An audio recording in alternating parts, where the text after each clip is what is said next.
Victoria Sterling slammed the folder onto her conference table so hard the coffee cups rattled. Absolutely not. Her executives froze. Someone had just suggested she call the man across the street, the black single father with the backyard full of broken engines, to save her $1 million factory line. The same man she had laughed at for 3 years. The same man her dinner guests had mocked over expensive wine. But her machines were dying. Her deadline was in 48 hours. And every expert she'd called had already told her no. What happened next destroyed everything she thought she knew about success and about herself. Drop a comment and tell me what city you're watching from. I want to see how far this story travels. And if it moved you, subscribe. Because we're just getting started. The morning it all started, Caleb Thompson was elbow deep in a 1987 diesel engine block that most people would have paid someone to haul away. It was 6:15 in the morning. The Michigan air still had that particular October bite to it, the kind that crawls through your jacket and sits in your knuckles. But Caleb didn't notice. He never noticed the cold when he was working. His daughter Maya was still asleep inside. He had maybe 45 minutes before she woke up and needed breakfast. Needed her hair done. Needed the 300 small things a 9-year-old needs before school. 45 minutes of silence.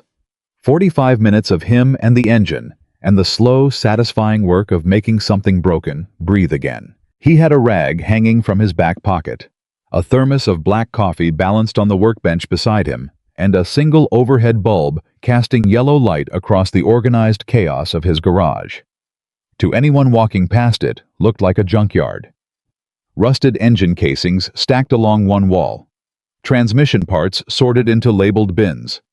A pegboard covered in tools, every hook filled every tool exactly where it belonged.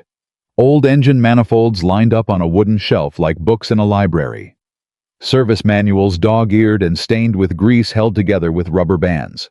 To anyone walking past it, looked like a man who had given up. But Caleb Thompson had never given up on anything in his life.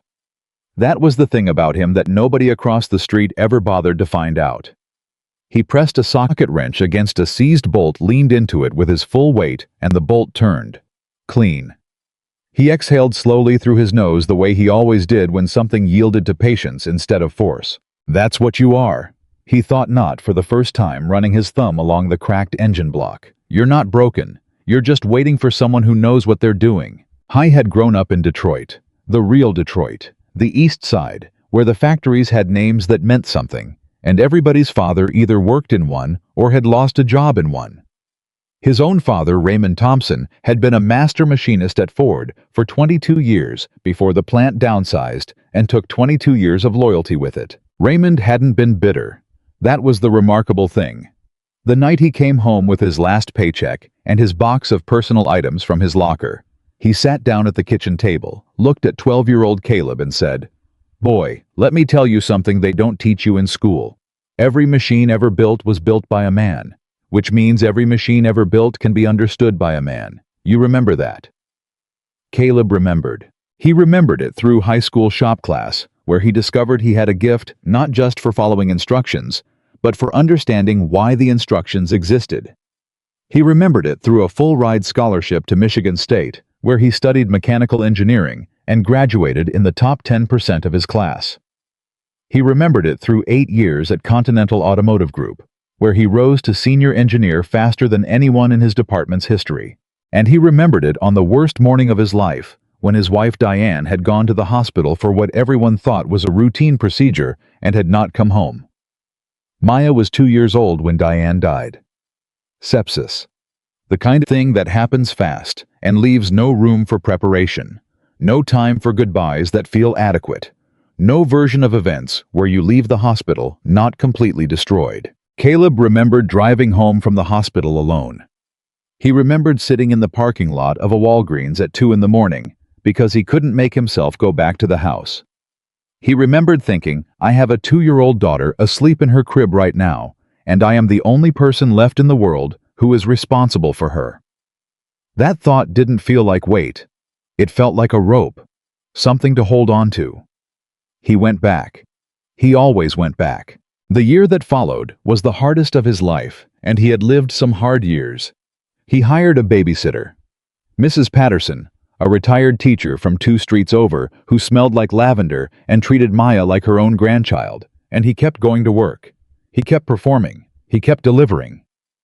But the corporate world, he discovered, was not designed for a man who had to leave at exactly 5 p.m. every day, who couldn't travel for the quarterly conference in Cincinnati, who sometimes had to take calls from his daughter's school in the middle of a meeting. The comments started small, subtle.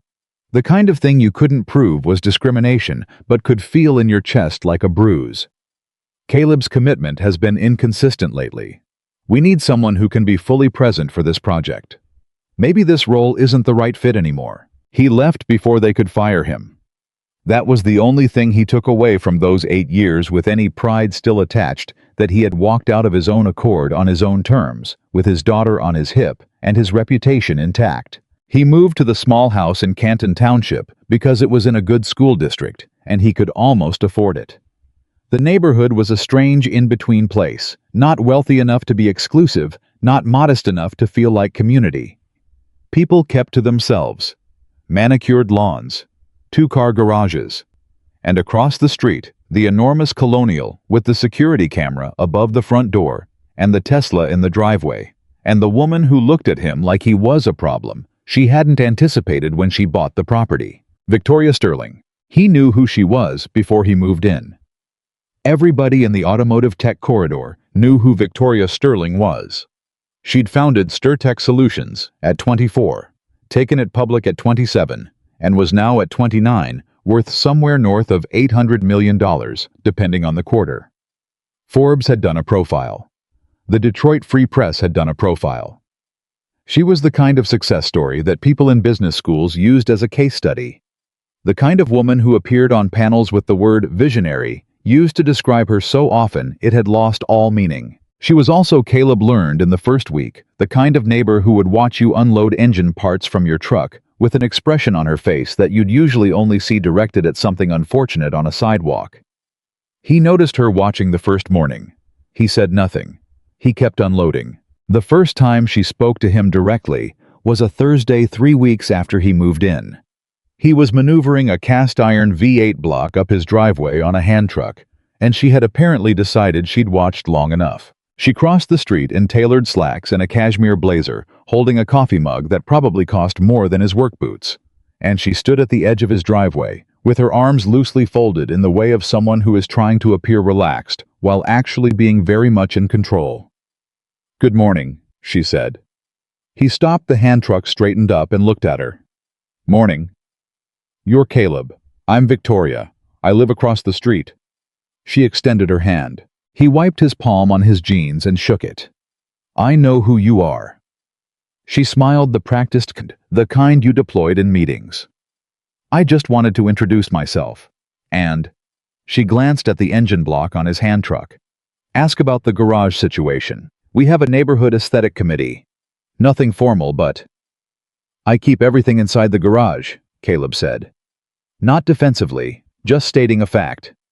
"You won't see any of this from the street once the door's down." "Of course." She nodded, still smiling. "I didn't mean to imply..." "You didn't imply anything," Caleb said. It was a reasonable question. "Good morning, Victoria." He went back to his hand truck. She stood there for a moment, and he could feel her wanting to say something else, something that would re-establish the social hierarchy she was accustomed to operating from. But she didn't. She turned and walked back across the street. He watched her go, exhaled slowly, then pushed the engine block the rest of the way up the driveway. What he never told anyone, what Victoria Sterling certainly didn't know, and wouldn't have believed if he'd explained it, was that Caleb wasn't rebuilding engines because he had no better options. He was rebuilding engines because he had identified a problem that was costing ordinary Americans millions of dollars a year, and he believed he was close to solving it. The problem was this: when a small business owner, a landscaper, a food truck operator, a contractor, lost an engine in one of their work vehicles or machines, they had two choices. They could buy a brand new replacement engine from the manufacturer, which typically cost between $4,000 and $12,000 and took 6 to 8 weeks to arrive. Or they could buy a cheap remanufactured engine from one of the discount rebuild shops, which typically lasted 18 months before failing again, because those shops cut corners on tolerances, used substandard seals, and performed no diagnostic work on the root causes of the original failure. Both options were disasters for working people. Caleb had watched his own father spend $200 on a replacement engine for his work truck money. They didn't have borrowed from relatives, only to have mechanical problems resurface within 2 years, because the root issue, a chronic overheating pattern caused by a deteriorating coolant circulation design, had never been addressed. What Caleb was building was a third option. He called it adaptive remanufacturing.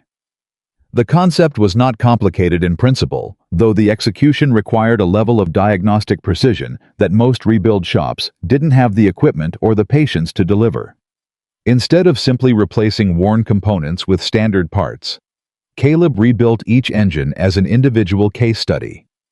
He identified the specific failure patterns. He analyzed the metallurgical condition of surviving components. He machined custom modifications where needed, not expensive modifications, but smart ones, using materials that were abundant in salvage yards and scrap operations and therefore cheap. He then tested each rebuilt engine against a performance protocol. He had developed himself running it through simulated stress cycles before he would certify it as complete. The result was a rebuilt engine that didn't just work. It worked better than the original because the original's design flaws had been identified and corrected. He had proven the concept 6 times now. 6 engines rebuilt from salvage, tested and certified, all running in the vehicles of people he knew. A landscaping company owner named Derek, who had saved $4,000 on what should have been a new engine. A bakery van operator named Rosa, who had been about to close her business because she couldn't afford to replace her delivery vehicle's motor. 6 proof points. He needed capital to build the diagnostic equipment to scale the process. He needed a facility. He needed to formalize the methodology. And he needed most urgently to convince one credible person in the industry that what he was doing was real. He hadn't found that person yet, but he kept working. Maya was 9 years old and deeply suspicious of anyone who underestimated her father. She had inherited Diane's eyes, deep brown, observant, the kind that noticed things, and Caleb's stubbornness, which he considered one of the finest gifts he could have passed on to a daughter. She was in 4th grade, reading at a 7th grade level, and had recently informed her class that she planned to be an aerospace engineer, which her teacher had noted in a parent-teacher email, with a mix of admiration and mild uncertainty. On the afternoon of the day, Victoria Sterling first complained about his garage. Maya came home from school, dropped her backpack by the door, with the particular force that indicated something had happened, and found Caleb in the kitchen making dinner. "The lady across the street talked to you today," Maya said. Not a question. Caleb stirred the pot. "She did. What did she want?" "She was being neighborly." Maya climbed onto a stool at the kitchen counter and looked at him in the way she had direct assessing that always reminded him of Diane. Was she being mean about the garage again? She wasn't being mean. She was being what people call diplomatic. What's the difference? Caleb thought about it.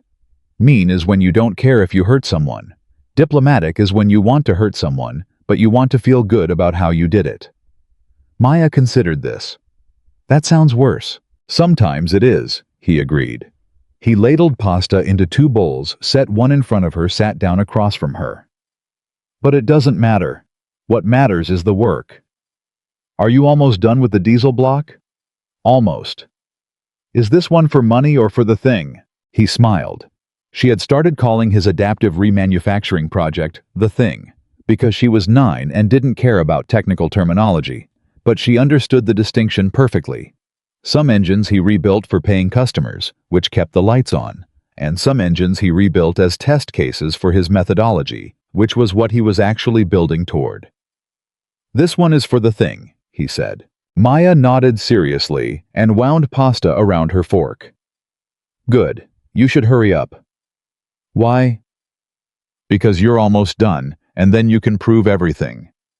He looked at her. I don't know exactly when. Daddy. She set down her fork and looked at him with an expression so much like her mother's, it stopped his breath for a second. You've been working on it for 2 years. You know you're right. I know you're right. The only problem is, nobody else knows yet." He was quiet for a moment. "You're 9, he said finally. "I know." She picked up her fork again. "Still true, though." The neighborhood dinner party was Victoria Sterling's idea, which meant it was not really a dinner party so much as a carefully orchestrated networking event with food. She hosted them 4 or 5 times a year.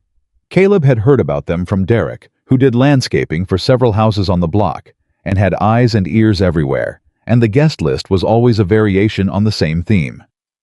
Technology, executives, venture capital partners, a startup founder or two, and the occasional politician whose committee happened to be relevant to something Victoria was working on. The dinners were catered, the wine was serious. The conversation was by all accounts a competitive sport. Caleb was never invited, he had not expected to be. But the night of the October dinner, his kitchen window faced directly across the street, and he could see the cars pulling into her driveway, the Mercedes, the Range Rover, the Audi SUV with the private plate, and he could see the light in her dining room, warm and golden through the tall windows, and he thought about what it would mean practically if he could get into a room like that with a working prototype and 30 minutes to explain his methodology. I was standing at his kitchen window with his coffee thinking exactly this when his phone buzzed. It was a text from a number he didn't recognize. "You're Caleb Thompson, the mechanic working on adaptive engine remanufacturing." He stared at the message. "Who is this?" he typed back. "My name is James Park. I work in venture operations. I heard about your work from Derek Okafor. Can we talk?" Caleb set his coffee down slowly. He looked back out the window at Victoria Sterling's dinner party, at the golden light, at the expensive cars. Then he looked down at his phone. "I'm available Thursday," he typed. 6 p.m. James Park turned out to be a 27-year-old analyst at a mid-size venture fund who had the energy of someone who had recently consumed more information than his body could comfortably process. He arrived on Thursday in a Prius with a laptop bag over one shoulder and a legal pad already covered in handwritten notes. He shook Caleb's hand at the door, looked at the garage and said, "Derek wasn't exaggerating." "About what?" Caleb said. "The operation. He said it looked more organized than most shops he'd seen. He was right." Caleb held open the door. "Come inside." James walked through the garage the way a person walks through a museum, slowly stopping reading. He looked at the labeled bins. He picked up the performance documentation on the nearest completed engine, flipped through it, put it back. He crouched down and looked at the rebuilt diesel block on the floor, not touching it, just looking. Then he stood up and said, "How did you develop the diagnostic protocol?" "Trial and error," Caleb said. "And 7 years of engineering experience and a lot of reading." "What's the average cost of parts per rebuild?" "Depends on the engine family. For a standard diesel configuration like that one, parts run between $400 and $800, depending on what salvage yields." James was writing on his legal pad. "And time. 20 to 30 hours per unit, once I have all the components and the diagnosis is complete. So total cost to the consumer if you were paying yourself a market wage. Around $1,500 to $2,000. For an engine that would cost the consumer $6,000 to $8,000 new." James looked up from his pad. "And the performance outcomes?" Caleb walked to the shelf where he kept his testing records. He pulled a folder, held it out. 6 rebuilt units. Average performance rating against manufacturer spec, 94% on initial certification. All 6 still running. Oldest one is 14 months. 0 failures. James took the folder, read it. Read it again. He closed the folder and looked at Caleb with the expression of someone who had just found something they had stopped expecting to find. "Mr. Thompson," he said, "can I ask you something direct?" "Go ahead." "Why haven't you pursued investment before this?" Caleb looked at him for a moment. Then he said, "I have, twice. And the first time the fund wanted 60% equity and full ownership of the methodology. I walked away." He paused. "The second time they were interested in the concept but wanted me to license it to a larger remanufacturing company, which would mean someone else would profit from it, while the people I built it for, working people, small business owners, would still end up paying more than they should." James was quiet. I didn't build this to make a fund rich, Caleb said. I built it because my father paid $7,000 for an engine that should have cost him $2. I built it because a woman named Rosa almost had to close her business over a motor that I rebuilt for her for $1,100, and it's been running for a year with no problems. He paused. If an investor can't understand that the mission is the product, then we don't have a deal. James Park looked at him for a long moment. Then he said, "My fund is going to want to talk to you." "I know," Caleb said, "but it's going to be on my terms." James nodded slowly. "Fair enough." He left 2 hours later with a copy of the performance documentation and Caleb's email address.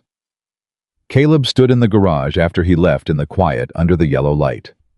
He looked at the diesel block on the floor. One person at a time, he thought. That's how it starts. The phone call came 11 days later. Not from James Park. From Victoria Sterling. He almost didn't recognize the number. She had never called him. Texted once 2 weeks after he moved in about a neighborhood association meeting he hadn't attended. That was it. He answered. "Caleb." Her voice was different from the composed, controlled tone he was used to hearing across the street. There was an edge to it, not anger exactly. Something closer to controlled panic that was working very hard not to sound like controlled panic. "I need to ask you something." "Okay," he said. I need to preface this by saying this is not a call I imagined making." "Okay," he said again. A pause. He could almost hear her gathering herself. "I have a manufacturing facility in Dearborn. We do hardware prototyping, specialized components for automotive sensor systems. In the last 3 weeks, I've had 6 primary drive motors fail on the assembly line. They're an older German model, discontinued, no new replacements available in the country. I've contacted every major remanufacturing company in the region. I have 2 companies flying in specialists from out of state. Nobody can give me a timeline under 6 weeks." Caleb said nothing. He was listening. "I have a production deadline in 48 hours, Victoria said. "If I miss it, I lose the contract. The contract is worth—" She stopped. "It's significant. And someone on my team, I don't know who, I'm going to have words with them later, told my operations director about you." A long pause. "About the engines," she said. "In your garage." He waited. "I need to know," she said.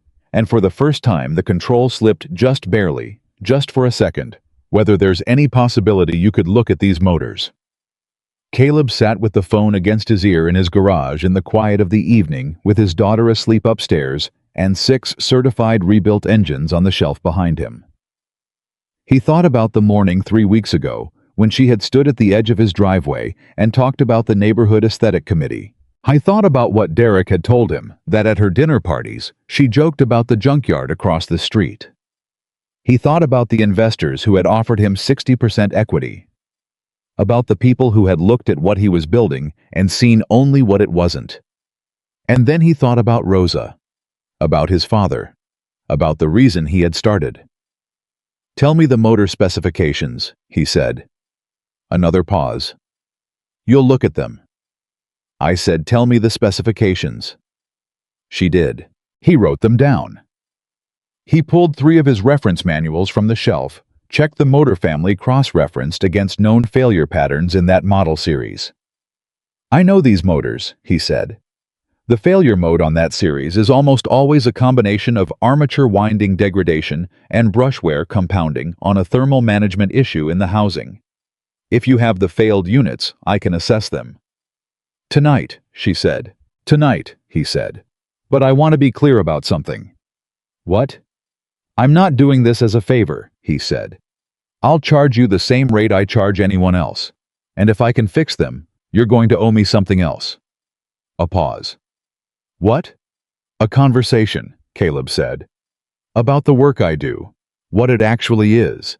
Not what it looks like from across the street." The silence lasted long enough that he thought she might refuse. Then Victoria Sterling said, "Deal." He arrived at her facility at 9:45 that night with his diagnostic kit, his reference manuals, and the particular focused calm that always came over him when he was about to do the work he was best at. The facility manager, a harried man named Gary, met him at the loading dock. Gary looked at him, at his jeans, his work jacket, his age, his face with the particular expression of a man who had been told help was arriving and had expected something different. "You're the mechanic," Gary said. "I'm the engineer," Caleb said. "Show me the motors." He worked for 6 hours straight. Gary hovered for the first 40 minutes, watching, uncertain, and then gradually stopped hovering as the work spoke for itself, because what Caleb did was not what Gary had expected. He didn't just look at the failed motors and quote a timeline. He diagnosed each one, systematically connected his testing equipment, ran the assessments, documented the findings, explained to Gary exactly what had failed and why, and what the failure pattern told him about the maintenance history of the entire motor system. By midnight, he had a clear picture. All 6 motors had failed for the same underlying reason. The thermal management housing on this model had a design flaw that caused uneven heat distribution during sustained operation above a certain duty cycle. The armature windings had degraded. The brushes were worn past tolerance. But the root cause was the housing design, and if he corrected only the immediate wear components, they'd fail again in 6 months. He could rebuild 4 of the 6 to full operational capacity using components he had with him and parts he could source from a supplier. He knew who kept a salvage inventory of European motor components. The other 2 needed a specific armature assembly he didn't have on hand, but he could have them running within 72 hours. 4 motors running within 12 hours. The remaining 2 within 72. Gary stared at his written assessment. "And this actually works," Gary said. "You can watch me do it," Caleb said. Gary watched. By 4:30 in the morning, 4 rebuilt motors were running on the assembly line. Gary called Victoria. Caleb heard only one side of the conversation, Gary saying yes, and they work, and I don't know how, and I'm watching them run right now, but he didn't need to hear more. He cleaned up his tools. He packed his diagnostic kit. He accepted a cup of coffee from the break room vending machine that was terrible, and drank it anyway, because he'd been awake since before dawn and had 6 hours of work ahead of him before Maya needed to be at school. He was loading his kit into his truck when Victoria arrived. She pulled in at 5:15 in the morning, in the Tesla, still in the cashmere blazer, looking like she hadn't slept either. She walked across the parking lot toward him, and for the first time since he'd known her, since the driveway conversation, since the dinner parties across the street, since the expression on her face every morning when she watched him carry engines into his garage, she looked uncertain. Not about him. He could see that clearly in the pale light of the parking lot. About herself. She stopped a few feet away, looked at him. "How are the motors running?" he asked. "4 of them are running perfectly," she said. "Gary says better than before they failed." "That's because I corrected the thermal housing flaw." He paused. "The other 2 will be ready in 72 hours. I'll need access to the facility." She nodded. Then she said, "You said you wanted a conversation." "I did." She looked at him for a moment. "Not tonight. You've been here 6 hours. But I owe you that conversation, Caleb. I owe you more than that." He looked at her. She meant it. He could tell. Not in a performative way. In the way of someone who had seen something they hadn't expected to see and was still processing what it meant about everything they'd assumed. "We'll talk," he said. He got in his truck, driving home through the empty Michigan streets in the pre-dawn darkness. Caleb Thompson thought about his father. About the engine in the parking lot at Ford. About Diane. About Maya asleep in her bed, who would wake up in 2 hours and need breakfast, and would ask him how it went, and would nod with satisfaction when he said, "It went fine the way she always did," because she had never for a single second doubted that it would. He thought about the diesel block waiting for him in the garage. "You're not broken," he thought. "You're just waiting for someone who knows what they're doing." He pulled into his driveway in the quiet of the morning. He had 40 minutes before Maya woke up. He went into the garage. He got back to work.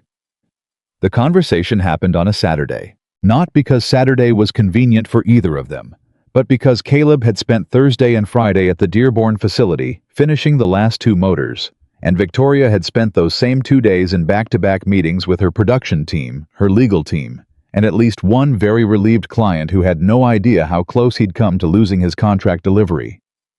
By Saturday morning, they had each run out of excuses to delay the thing they had agreed to.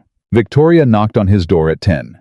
He answered it with a dish towel over his shoulder because he'd been washing breakfast plates, and Maya was at the kitchen table behind him, finishing her orange juice and watching the front door with the alert, calculating expression of a child who had decided this was going to be interesting. Victoria looked at Maya, then at the dish towel, then at Caleb. "I'm early," she said. "You're exactly on time," he said. "Come in." She stepped inside, and Caleb watched her take in the house. Not the way she took in his garage looking for disorder, looking for evidence that her assumptions were correct. This time, she was looking the way a person looks when they realize they've been wrong about something and aren't quite sure yet what else they've been wrong about. The house was small. It was also clean, organized, and lived in the way that houses with children are lived, in a drawing tacked to the wall near the stairs. A bookshelf in the hallway with titles ranging from Maya's chapter books to Caleb's engineering references. A pair of small sneakers by the door, next to a pair of large work boots, everything in its place. "Victoria Sterling," Maya said from the kitchen table, not asking, announcing. Victoria looked at her. "That's right." "I know who you are," Maya said. "Sturtech Solutions. You went public at 27. That's impressive." Victoria blinked. "Thank you." "My dad reads the business section," Maya said. "I read it too sometimes. It's mostly boring, but some of it is interesting." She picked up her glass. "He never laughed at you." The sentence landed in the room with quiet precision. Caleb turned from this counter. "Maya." "I'm just saying."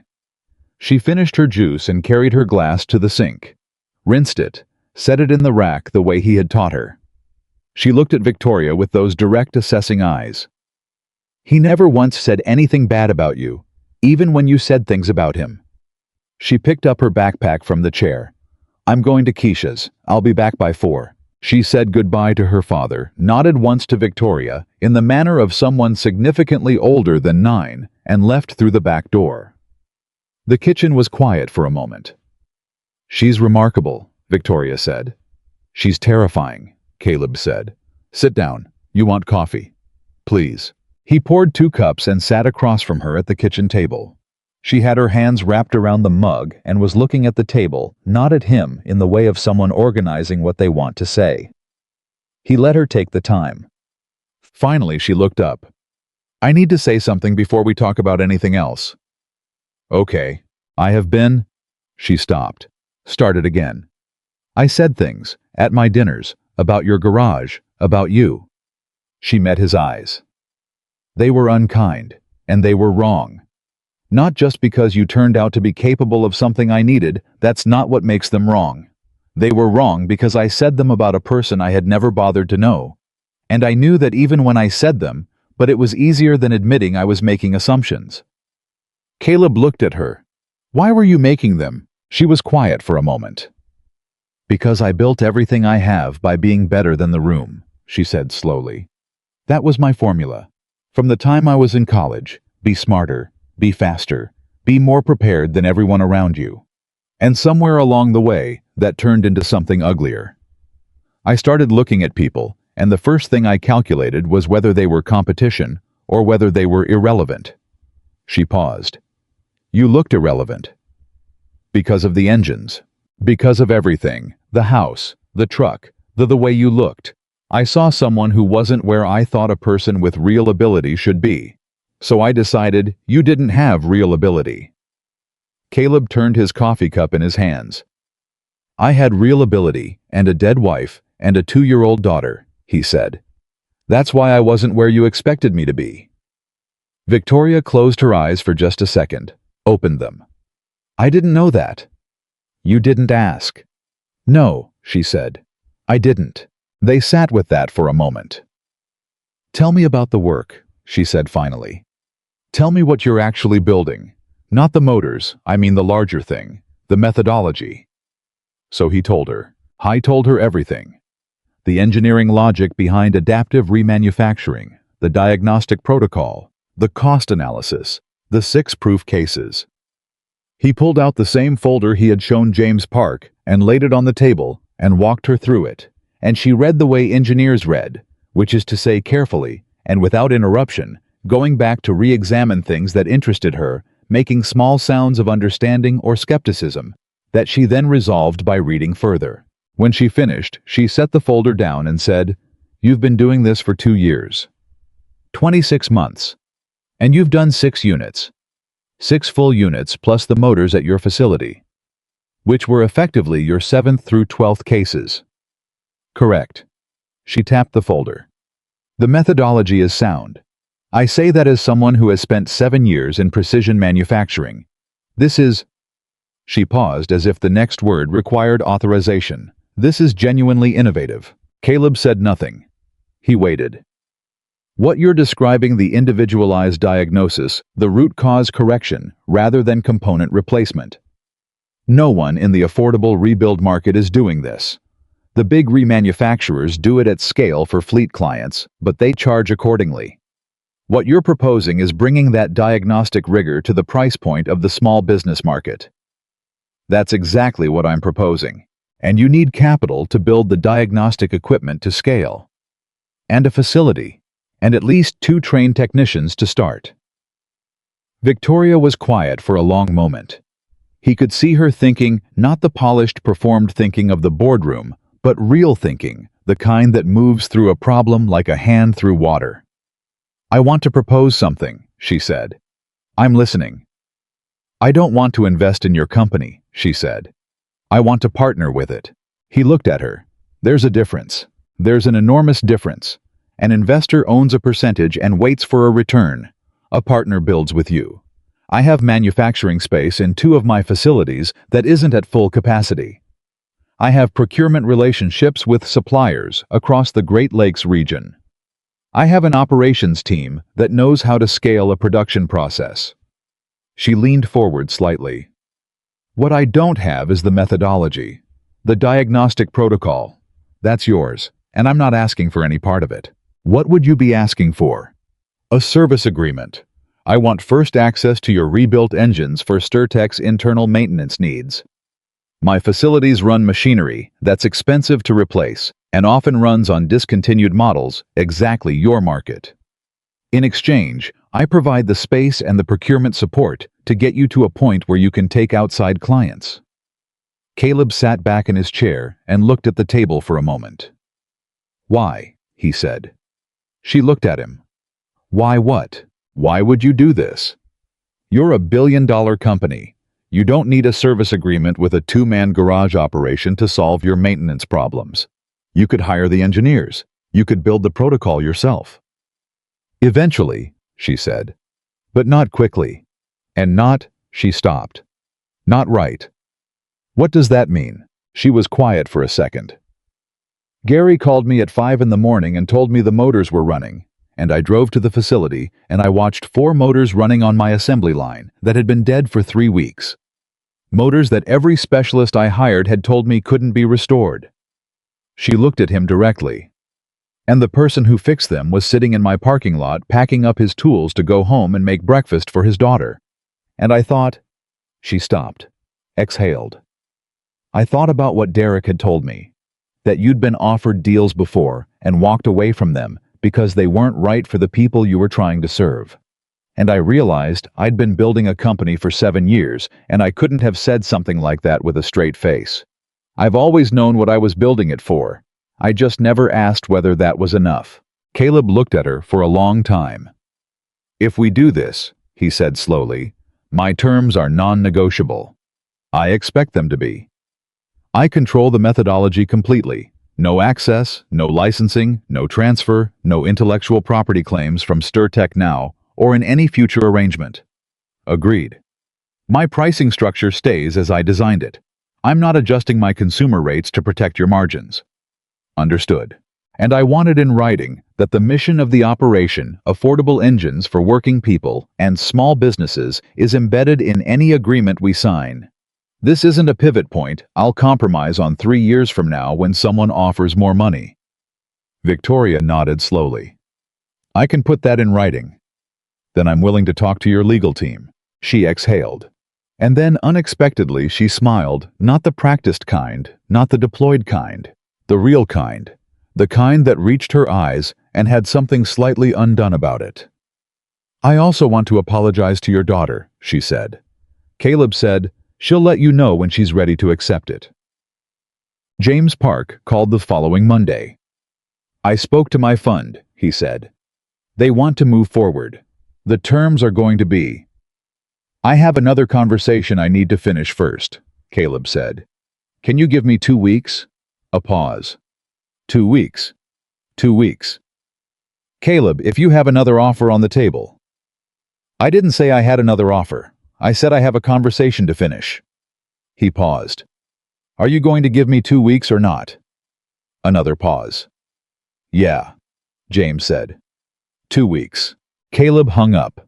He stood in his garage with the phone in his hand and looked at the diesel block, the one he'd been working on when all of this started, the one he'd been calibrating and testing for the better part of a month, the one that was, as of this morning, complete. He walked over to it, crouched down, connected the testing leads. Ran the startup sequence. The engine turned over on the second attempt, that particular hesitation that happened when something had been cold for a long time, and then caught and settled into a sound that was smooth and even, and to Caleb's ear, something very close to perfect. He sat on the floor of his garage and listened to it run. 26 months, 6 proof cases, 12 motors at Sturtech's facility, 47 engineering notebooks filled cover to cover. More nights than he could count working under the yellow light while his daughter slept upstairs and the neighborhood went quiet around him. I thought about his father. About the look on Raymond Thompson's face the night he came home with his box from the Ford plant. Not broken. Raymond was never broken, but tired in a particular way that only happens when you've given your best to something that didn't give it back. He thought about Diane, about the way she used to sit at the kitchen table late at night with her own cup of coffee, watching him sketch diagrams on paper napkins and say, "You're going to figure it out. I know you are. Stop looking at me like you're not sure." He had been sure. He had just needed time. The engine ran steady and clean in the morning quiet. I figured it out, Diane, he thought. I actually figured it out. The meeting with Victoria's legal team happened on a Wednesday in the Sturtech downtown office, which was the kind of place where everything was glass and polished concrete and art on the walls that cost more than Caleb's truck. He wore clean jeans and a button-down shirt and his good boots. He brought his own attorney, a woman named Patricia Osei, who had been his father's lawyer and was now one of the sharpest contract attorneys in the Detroit metro area. Patricia was 63 years old and had the particular energy of someone who had spent 4 decades watching powerful people try to take advantage of less powerful people and had made a career out of stopping them. She shook hands with Victoria's legal team and said, "Let's read this carefully. All of it." They read it. All of it. It took 3 hours. Patricia flagged 4 clauses that she wanted modified. Victoria's team pushed back on 2 of them. They compromised on 1. Patricia refused to budge on the other, which involved a sunset provision on the intellectual property protections that she said was unacceptable. And after 30 minutes of back and forth, Victoria looked at her own legal counsel and said, "Fix it the way she's asking. She's right." Her lawyer blinked. "Victoria, she's right," Victoria said again. "Fix it." The clause was fixed. By 6 o'clock, they had an agreement. Caleb signed it at the conference table with a pen he'd brought from home, a simple ballpoint his father had given him when he graduated from Michigan State, the kind of pen that cost 99 cents and had no significance except that Raymond had handed it to him at the ceremony and said, "Use this for the important ones." He had been carrying it in his jacket pocket for 11 years. He signed his name. Patricia countersigned. Victoria reached across the table and shook his hand. "I mean this," she said. "I want to do this right." He looked at her. "I know," he said. "That's why we signed." The 2 weeks he'd asked James Park for turned into 3 because building anything real takes longer than you plan, and the conversations with Victoria's operations team, about facility access and procurement workflows and staffing were detailed and complicated and needed to be done correctly. But at the end of the third week, Caleb called James. "I want to tell you what I've been doing," Caleb said. "Okay," James said carefully. He told him about the StirTech partnership.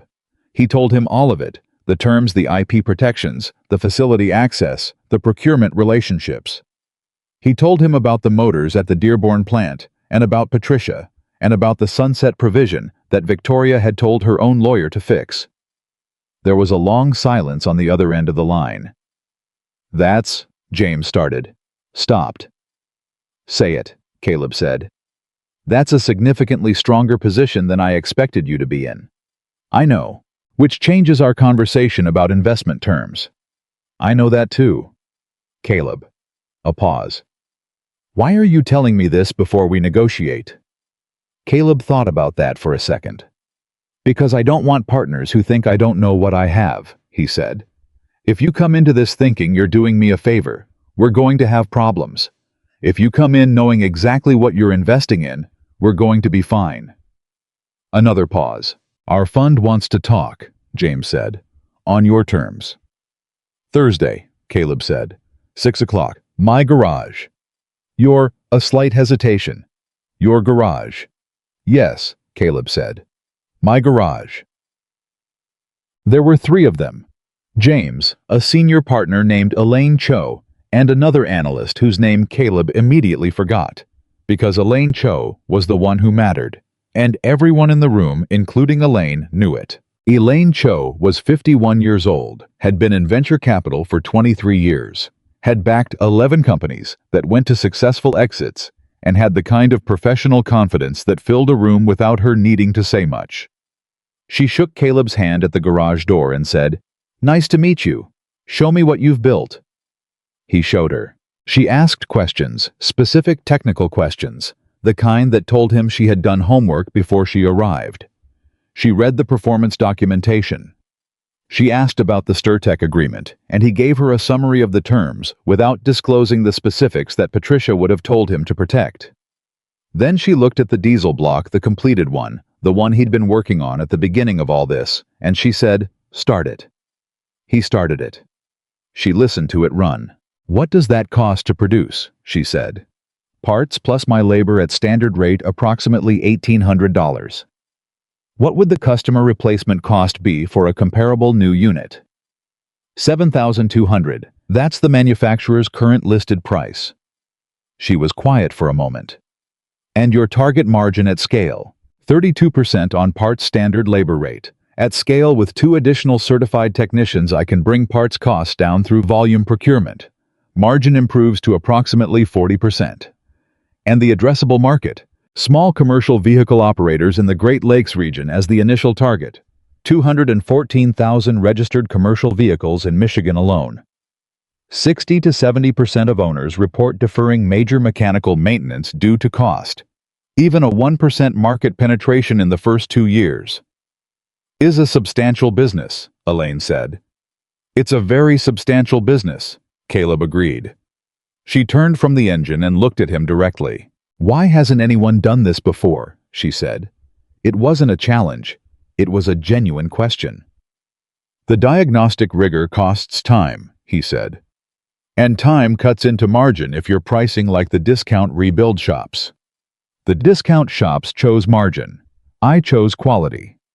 The market punishes quality if your customer can't see it yet, but once they can, once you have the track record, they become loyal," Elaine said.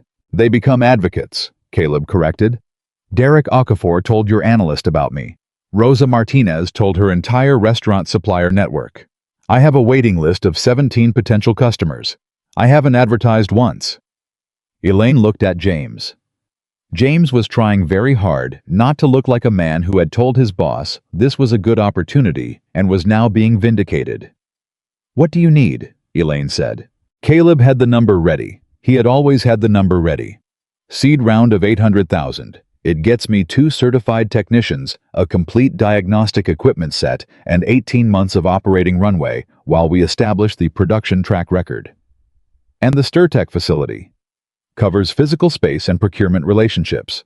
My capital need is purely operational.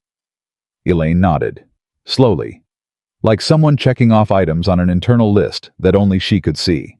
I need to run the numbers through our committee, she said. But I want you to know before I go back to my office and do that what you've built here is the kind of thing we see maybe twice in 10 years. Not because it's the most technically sophisticated thing I've encountered, but because you built it with a clarity of purpose that most founders lose somewhere between their first pitch meeting and their first term sheet. She paused. Don't lose that. Whatever happens with our fund or anyone else, don't lose that. Caleb looked at her. I don't plan to. Good. She handed him her card. You'll hear from us by Friday. He heard from them on Thursday. The committee had approved.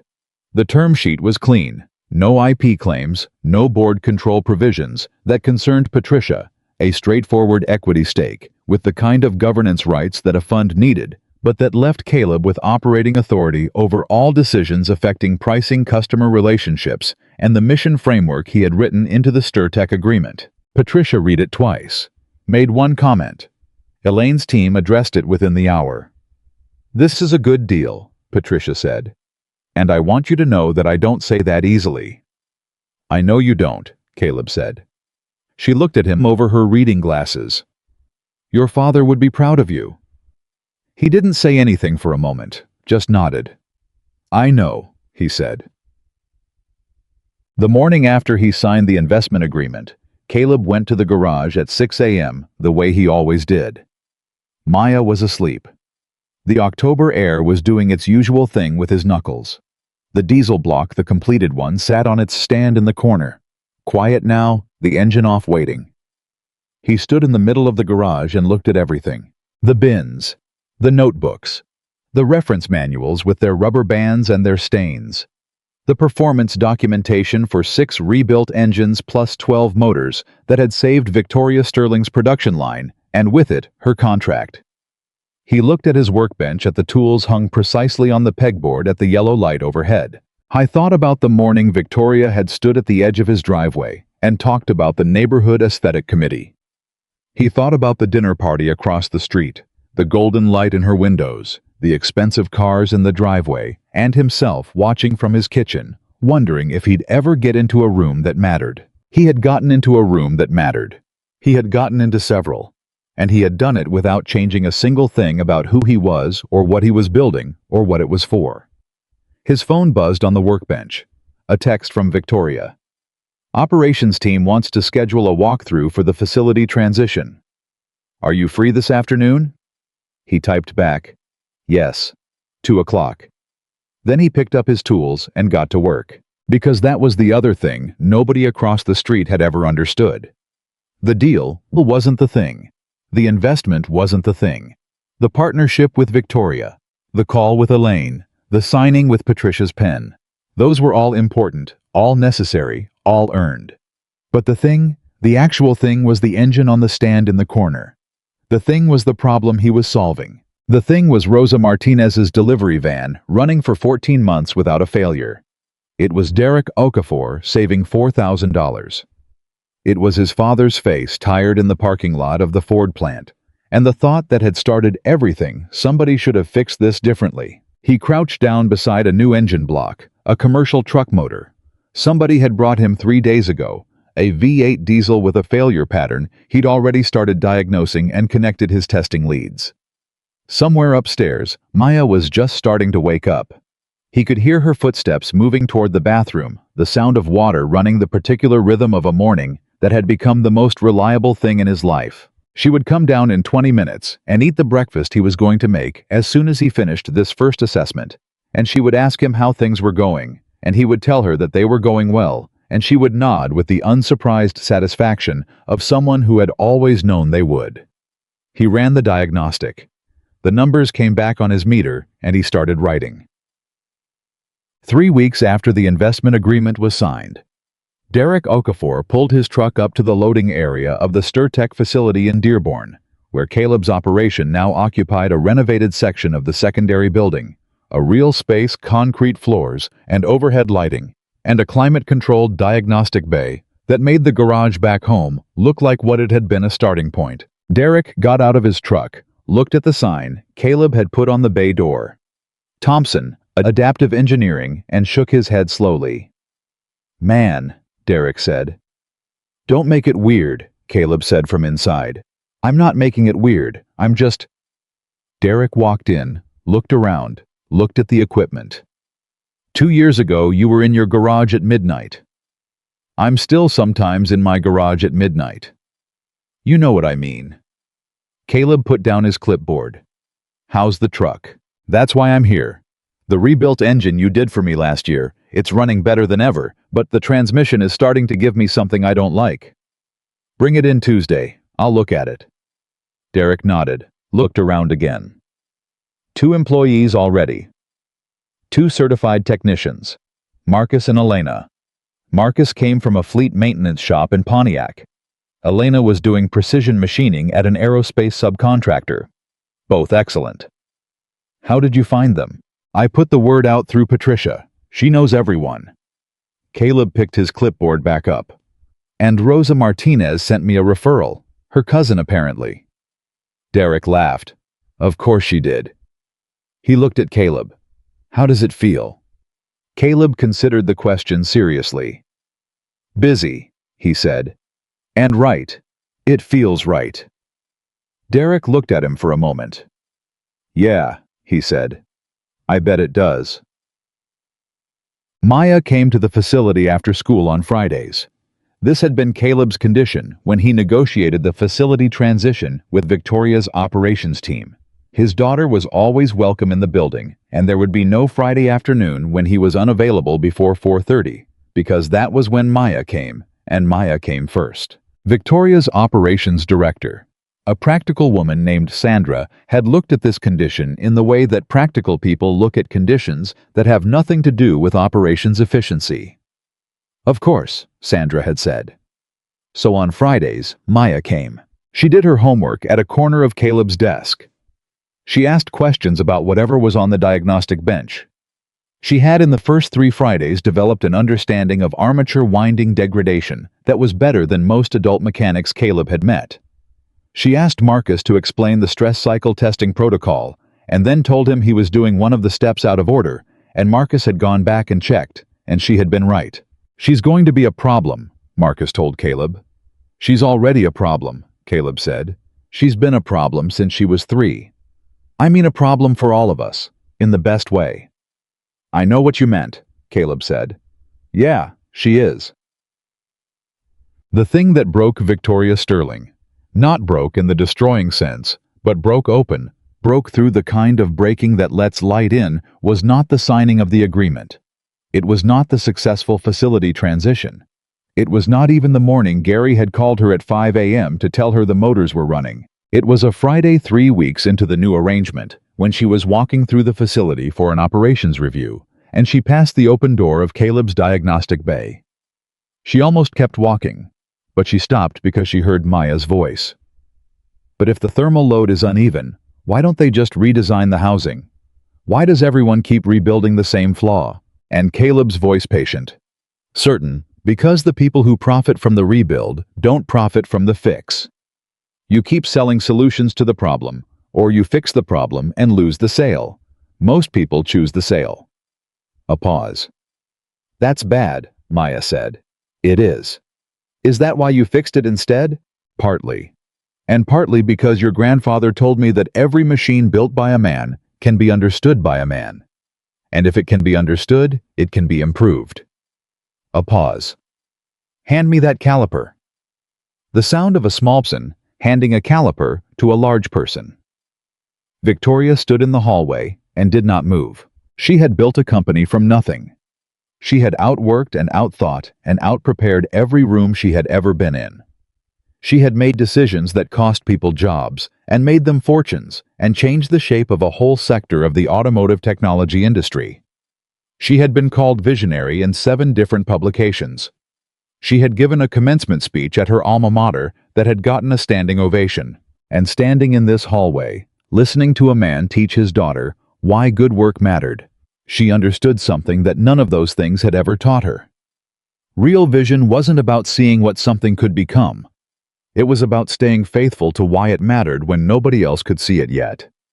She stood there until the moment passed. Then she walked on. But something had shifted in her. She wouldn't be able to say exactly what it was for a long time, years maybe. But she could feel it. The particular quality of a perspective corrected. A measurement recalibrated. Something that had been slightly off for longer than she'd realized, finally set right. The call that changed the scale of everything came in on a Wednesday morning, 6 weeks after the facility opened. Caleb was in the middle of a diagnostic when his phone rang. Unknown number, Chicago area code. He almost let go to voicemail. He answered. "Is this Caleb Thompson, Thompson Adaptive Engineering?" Speaking. "Mr. Thompson, my name is Richard Chen. I'm the head of fleet operations for Lakeshore Commercial Logistics. We operate 1,400 commercial vehicles across the Great Lakes corridor. We've been hearing about your operation from several of our subcontractors, and I want to talk to you about what it would look like to have a service relationship." Caleb set down his diagnostic meter. 1,400 vehicles. He did the math in approximately 4 seconds. Even a conservative service penetration, even one engine rebuild per vehicle, per operational lifespan, was a number that changed everything about the scale of what he was building. "I'm available this week," he said. His voice was steady, the way his voice was always steady when something large was happening. "When can you come to the facility?" "Friday work for you?" Friday was Maya's day. Friday works, he said. 2 o'clock. He hung up. He stood in the diagnostic bay with his phone in his hand for a long moment. Then he walked to the door, leaned out, looked down the hallway to where Sandra was at her desk. "Sandra," he said. She looked up. "Is the conference room available Friday at 2? She checked her screen. "Yes." "Book it, and tell Victoria I'd like her to be there if she's available." Sandra raised an eyebrow slightly. "Should I tell her why?" "Tell her we have a meeting she'll want to be at." I went back to his diagnostic. His hands were steady. His mind was clear. The engine on the bench had a failure pattern he'd been tracking for 2 hours, and he was close, very close to understanding it completely. He picked up his meter. He got back to work. Because that was and had always been how you built something real. One engine at a time. One problem solved. One person served. And then the next. And then the next. Richard Chen arrived at 2 o'clock on Friday, in a dark gray company car, with a driver which told Caleb 2 things immediately. First, that Lakeshore Commercial Logistics was the kind of operation that had drivers, and second, that Richard Chen was the kind of man who used them not because he couldn't drive, but because he was always working. He came through the bay door with his hand already extended, a solidly built man in his mid-50s with reading glasses pushed up on his forehead, and the particular energy of someone who managed large moving systems for a living, and had learned that the fastest way to understand anything was to look at it directly. "Caleb Thompson," he said, shaking Caleb's hand. "You're younger than I expected." "You're not the first person to say that," Caleb said. "Come in." Victoria was already in the conference room. She had been there for 20 minutes, which was notable because Victoria was a person who arrived at meetings precisely on time. Not early. Early, she had once explained to Sandra, signaled anxiety, and she preferred not to signal anxiety. But she had arrived at this one early, and she was sitting with a legal pad and a cup of coffee, and the particular focused composure of someone who had decided that whatever happened in the next hour was important. She stood when they came in. Victoria Sterling, StirTech Solutions. Richard looked at her, then at Caleb, then back at her. "You two are partners." "We have a facility and procurement agreement," Caleb said. "Victoria provides the operational infrastructure. The methodology and the client relationships are mine." "Interesting structure," Richard said in the tone of a man who had heard a lot of business structures and was filing this one in the category of things that surprised him. "Sit down," Caleb said. "Tell me about your fleet." Richard sat. He opened his laptop and turned it toward Caleb. A spreadsheet, the kind that only someone who had been managing a fleet for 20 years could build, rows and columns filled with vehicle types, engine models, maintenance histories, failure rates, replacement costs. Caleb scanned it the way he scanned engineering documentation, systematically starting from the pattern, not the detail. 1,400 vehicles, Richard said. Heavy commercial mostly. Diesel configurations across 3 primary engine families. We run routes across Michigan, Ohio, Indiana, and into Illinois.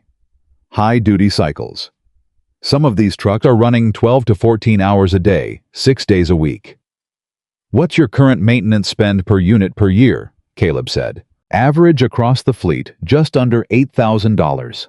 That includes scheduled maintenance, unscheduled breakdowns, and replacement units. And your biggest single-cost driver? Engine and drivetrain failures, Richard said without hesitation. We're losing 2 to 3 engines a month. Some we rebuild through a commercial remanufacturer in Cleveland. The turnaround is 6 to 8 weeks. In the meantime, the truck sits, and a sitting truck costs us about $400 a day in lost productivity. Caleb did the math. He had already done the math. So a 6-week turnaround on a failed engine costs you in lost productivity alone approximately $16,800, plus the rebuild cost. At minimum, Richard said, depending on the route and the load. Caleb leaned forward slightly.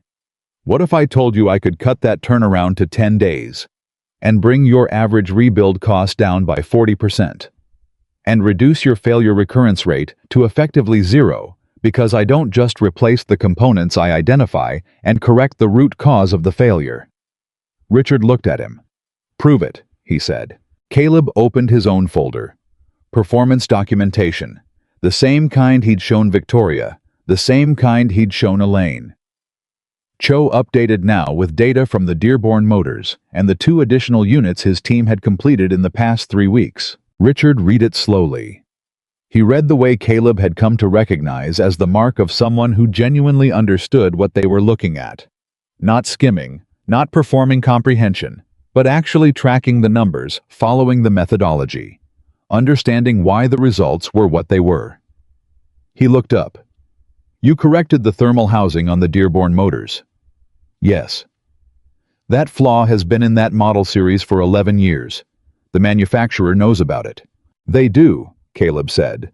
And they never corrected it. A replacement housing costs $800 to manufacture.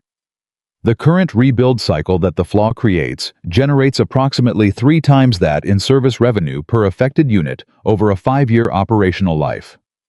Caleb paused. They chose not to correct it. Richard was quiet for a moment. And you corrected it. In every one of those motors. They won't fail from that cause again. Richard closed the folder slowly, tapped it with one finger, looked at Victoria, who had said nothing during this entire exchange, had simply sat with her legal pad and watched, which was, Caleb had come to understand over the past weeks, her most underrated professional skill. What would a service agreement look like? Richard said. A priority retainer for your fleet covering the 3 engine families you're running. I assess each failed unit individually, provide a diagnosis and timeline within 48 hours. Complete the rebuild within 10 days and certify the unit against my performance protocol before return. Caleb paused. My rate is $1,200 per unit for parts and labor on a standard configuration. Complex failures, secondary systems involved go up from there, but I'll give you the number before I start, not after. Richard blinked. $1,200. Versus your current average rebuild cost from the Cleveland operation, which is about $4,200. Correct. Another pause. And the 10-day turnaround, Richard said. You can guarantee that. I can commit to it. If I exceed 10 days for reasons within my control, I credit your account. Caleb looked at him steadily. I don't make commitments I don't keep. Richard sat back in his chair, looked at the folder again. I want to start with a pilot. 10 units from our Michigan operation. If your numbers hold, we talk about the full fleet agreement. Agreed, Caleb said. I'll need your first failed unit in by Monday to start the clock. Richard nodded. Then he looked at Victoria again, and something shifted slightly in his expression, the professional appraiser's look of a man who had just noticed something he hadn't accounted for. Ms. Sterling, he said, I've followed StirTech for a while. You're not typically in the maintenance services space. I'm not, she said. I'm in the precision manufacturing space. Mr. Thompson is in the maintenance services space. What I'm in is the business of recognizing when someone has built something worth supporting." She paused exactly one beat. "I should have recognized it sooner than I did." Richard looked between them. "Interesting partnership," he said again with a different inflection this time. "It works," Victoria said. The first unit from Lakeshore arrived Monday morning at 7:45, a heavy commercial diesel, a Cummins ISX series. The kind of engine that in good health sounded like controlled thunder and in bad health sounded like what had arrived on Caleb's dock, a deep arrhythmic knock that any experienced mechanic knew meant serious internal damage. Marcus looked at it when they pulled it from the truck. "That's not good." "No," Caleb agreed. "What do you think bearing failure?" "Bearing failure was the symptom," Caleb said. "I want to know the cause." He crouched beside the engine, pressed his palm flat against the block, the way his father had taught him. Feeling the particular vibration signature of a machine that had been running in distress for longer than it should have. "It's been running hot, consistently. This isn't a sudden failure, this has been building for months. Maintenance logs show they changed the oil on schedule," Marcus said, reading from the paperwork Richard's team had sent. "Oil changes don't cure a cooling system problem," Caleb said. He stood up. "Let's start the diagnostic. Full sequence. I want everything before I form a conclusion." They worked through the morning.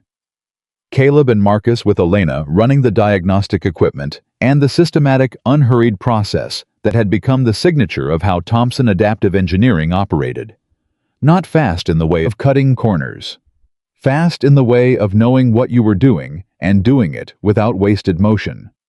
By noon, they had a complete picture. The engine had a chronic lubrication deficit in the upper cylinder assembly caused by a deteriorated oil feed line that the maintenance schedule hadn't flagged because it was a component that didn't appear on the standard service checklist for this model. It was an omission in the manufacturer's service documentation.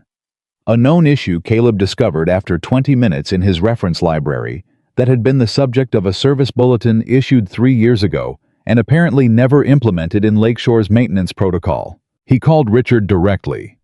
"Your maintenance provider has been servicing this fleet against the original documentation," Caleb said. "There's a 2021 service bulletin on this engine family that updates the oil feed inspection protocol. If you're not running against the updated protocol, every ISX series unit in your fleet is a potential failure." Silence on the other end. "Every unit," Richard said. "Every unit on the original protocol. You need to know how many that is." Another silence, longer this time. "How long have you known about this bulletin?" 20 minutes, Caleb said. "I found it during the diagnostic this morning." A pause. "And your Cleveland operation?" "I can't speak to what they knew, Caleb said. "I can speak to what I found." Richard was quiet for what felt like a full minute. Caleb waited. "If you're right about this," Richard said finally, "we have a systemic problem across the fleet." "Yes, which means this isn't about 10 units, it's about 1,400. "Some percentage of 1,400, Caleb said. "You need to audit the maintenance records against the bulletin to know how many are affected. I can help you structure that audit." "You're telling me this before we've even finished the pilot." "I'm telling you because it's true, and you need to know." Caleb paused. "I don't hold information back to make myself more useful later. That's not how I operate." Another pause. Longer. "Okay," Richard said. His voice had changed, the professional assessment tone was still there, but there was something underneath it now, something that Caleb recognized as the sound of a man recalibrating. "Okay, let's talk about the audit." Victoria found out about the service bulletin situation, the same way she found out about most things at the facility from Sandra, who had heard Marcus mention it to Elena, who had heard Caleb on the phone with Richard, and who had texted Victoria 2 words, "You should know." Victoria appeared at the facility at 4:30 after her last meeting and found Caleb at his workbench with 3 reference manuals open and a cup of cold coffee he'd apparently forgotten about. "Sandra told me," she said. "I figured." He turned a page in the manual without looking up. "The audit is going to take about 2 weeks on their end. I've given Richard a checklist." You gave him the information before the pilot was finished, Victoria said. Yes. Before you had a contract. Yes. She was quiet for a moment. You know what a less scrupulous person would have done. Found out slowly and billed for each unit separately. He looked up. I know. I'm not a less scrupulous person. I know you're not. She pulled out the chair across from his workbench and sat down. I'm not criticizing. She stopped. I'm trying to understand how you operate. Because the way you operate is different from anyone I've worked with. Different how? She thought about it. Most people I've worked with at every level, from analysts to board members, calculate the angle first. They figure out what the information is worth before they share it. You just share it. The information isn't mine, Caleb said. Richard's trucks have a problem. That's his information. I just found it. Victoria looked at him. It's not that simple in practice. It is for me, he said. Because the minute I start calculating what information is worth before I share it with a client, I'm not in the business I think I'm in. I'm in a different business. He picked up the cold coffee, took a sip, made a face, and set it back down. I've seen that business. It's the business that charges working people $1,200 for a rebuild that fails again in 18 months because nobody told them about the root cause. I didn't build this to be that. Victoria was quiet. You know what I realized, she said slowly, sitting in that hallway last Friday, listening to you and Maya. He looked at her. I've been running StirTech for 7 years, she said. And if you asked me right now to tell you exactly who I built it for, exactly specifically the person whose life is better because StirTech exists, I'd have to think about it. I'd give you a market segment, a demographic, a customer profile. She paused. You could answer that question in 10 seconds, and your answer would have a name. Rosa, he said. And Derek, and my father. Yes, she said. And that's, she stopped again, started again. I think that's the thing I've been trying to understand. How you maintained that clarity through 2.5 years in a garage alone, with no funding and no validation and a daughter to raise. Most people lose the thread of why they started. You never lost it. Caleb looked at the manuals in front of him, then at the engine on the bench, then back at her. I lost it once, he said. About 8 months in, after the second investor walked away. I sat in the garage at 2 a.m, and I thought maybe they're right. Maybe this is just a man playing with broken machines. He paused. And then Maya came downstairs because she'd heard me moving around and she was half asleep, and she sat on the workbench and she said, "You're still working on the thing." And I said, "Yes." And she said, "Good. Go to bed when you're done." And she went back upstairs. Victoria smiled, the real kind. And that was enough, she said. That was enough, he said. She never doubted, not once. I couldn't doubt if she wouldn't. The Lakeshore audit came back in 11 days. Of their 412 ISX series units, 287 had been serviced under the outdated protocol. Of those, 73 showed diagnostic indicators suggesting developing failure conditions, not failed yet, but heading there. Richard called Caleb on a Tuesday morning. 287 units, he said. The number landed with weight. And 73 that need attention now. That's what the audit shows, Caleb said. If those 73 fail in the field, they will fail in the field. The only question is when. A pause. What would it cost to run a preventive rebuild on all 73? Caleb had already prepared the estimate. At my standard rate, including the updated oil feed protocol and a full thermal assessment, approximately $1,200 per unit. For the volume, I'll run a fleet discount, call it $1,100.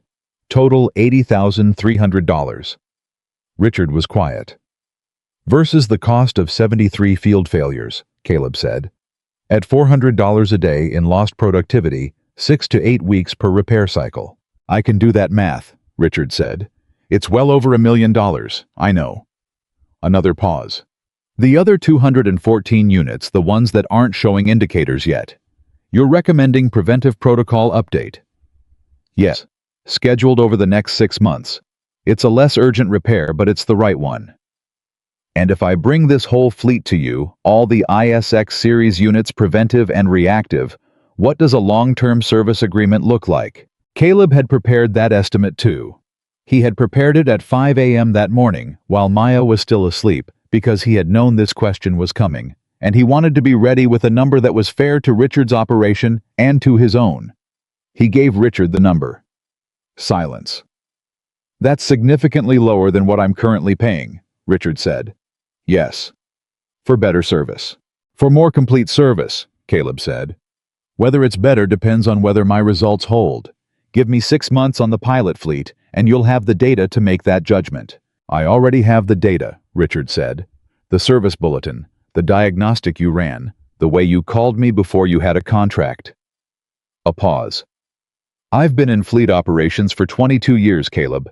I've worked with a lot of service providers, the ones who tell you what they know when they know it before they've figured out how to profit from it. I can count those on one hand. Caleb was quiet. Draft the agreement, Richard said. Send it to my operations director. We'll get it done this week. Marcus was the one who brought it up. It was a Thursday afternoon, 2 weeks after the Lakeshore agreement was signed, and Marcus was at the bench working on the second pilot unit, while Caleb ran the certification sequence on the first. Elena was across the bay entering data. The three of them had developed the comfortable, efficient rhythm of people who had figured out how to work together without needing to narrate it. Can I say something? Marcus said. Say it, Caleb said without looking up from his meter. We're going to be behind on the Lakeshore timeline if we don't add capacity. Caleb looked up now. I know. 73 units in 6 months, plus the regular client load, plus Richard's ongoing fleet maintenance. We need at least 2 more technicians to hit those timelines without cutting corners. I know, Caleb said again. So, I'm interviewing next week, Caleb said. Patricia is helping me run the process. 2 certified technicians, ideally, with diesel experience. Marcus nodded, went back to his work. Then, can I say something else? You're going to say it anyway. Going to say it anyway. The stuff you're finding on these fleet engines, the systemic issues, the service bulletin gaps, the design flaws. That's information that could go further than Lakeshore. Caleb looked at him. I mean, you've now identified the same thermal management flaw in 3 different engine families from 2 different manufacturers. You've found 2 service bulletin implementation gaps in fleet maintenance protocols. That's not just useful for your clients. That's data that could— Marcus paused, choosing the word. That could inform the industry. Caleb set down his meter. He had been thinking about this. He had been thinking about it since the first morning he'd pulled documentation on the ISX series bulletin and realized that the gap between what manufacturers knew and what got implemented in the field was not a random accident. It was systematic. It was predictable. And it was in its own quiet way costing working people money every single day. I know, he said. So what are you going to do about it? Caleb looked at the engine on the bench. One thing at a time, he said. First, we take care of what we've committed to. Then we talk about what's next. Marcus nodded, but he was looking at Caleb with the expression of someone who suspected that what Caleb was describing as what's next was already much further along in Caleb's head than he was letting on. He was right. Victoria brought it up on a Friday. Maya was in the corner with her homework working through a math problem that she had apparently decided was beneath her because she was doing it very fast and with the specific brand of controlled impatience that she reserved for things she considered too easy. Victoria had stopped in after her own day. She did this occasionally. Now stopped in at the end of a Friday, the way colleagues stop by each other's offices at the end of the week. It had happened organically, and neither of them had named it, which was probably the right approach. She sat across from Caleb's desk, and he could tell she had something she wanted to say, because she was doing the thing where she organized herself before speaking, the small pause, the careful positioning. I had a call today, she said, from someone at the Detroit Auto Show Committee. They're building the conference program for next year. They want speakers in the sustainable manufacturing track. She looked at him. I gave them your name. Caleb looked up. You what? I gave them your name. You have something to say about adaptive remanufacturing that the industry needs to hear, and a conference full of automotive manufacturers and fleet operators is the right room to say it in. I was quiet for a moment. Victoria, I know what you're going to say. Do you? You're going to say that you're not a speaker, you're an engineer, that you didn't build this to be a keynote, you built it to fix engines. That the work is the thing and the platform is secondary. He looked at her. That's pretty much what I was going to say. And all of it is true, she said. And none of it changes the fact that there are 287 fleets across the Great Lakes corridor running ISX series engines against an outdated service protocol. And the only reason Richard Chen's fleet isn't facing catastrophic failures right now is because you found it. And there are more. There are service bulletin gaps and thermal housing flaws and chronic diagnostic failures all through the commercial fleet industry. And you are the person who is most qualified to talk about why and what to do about it. She paused. You don't have to be a keynote. They want a panel speaker, 45 minutes.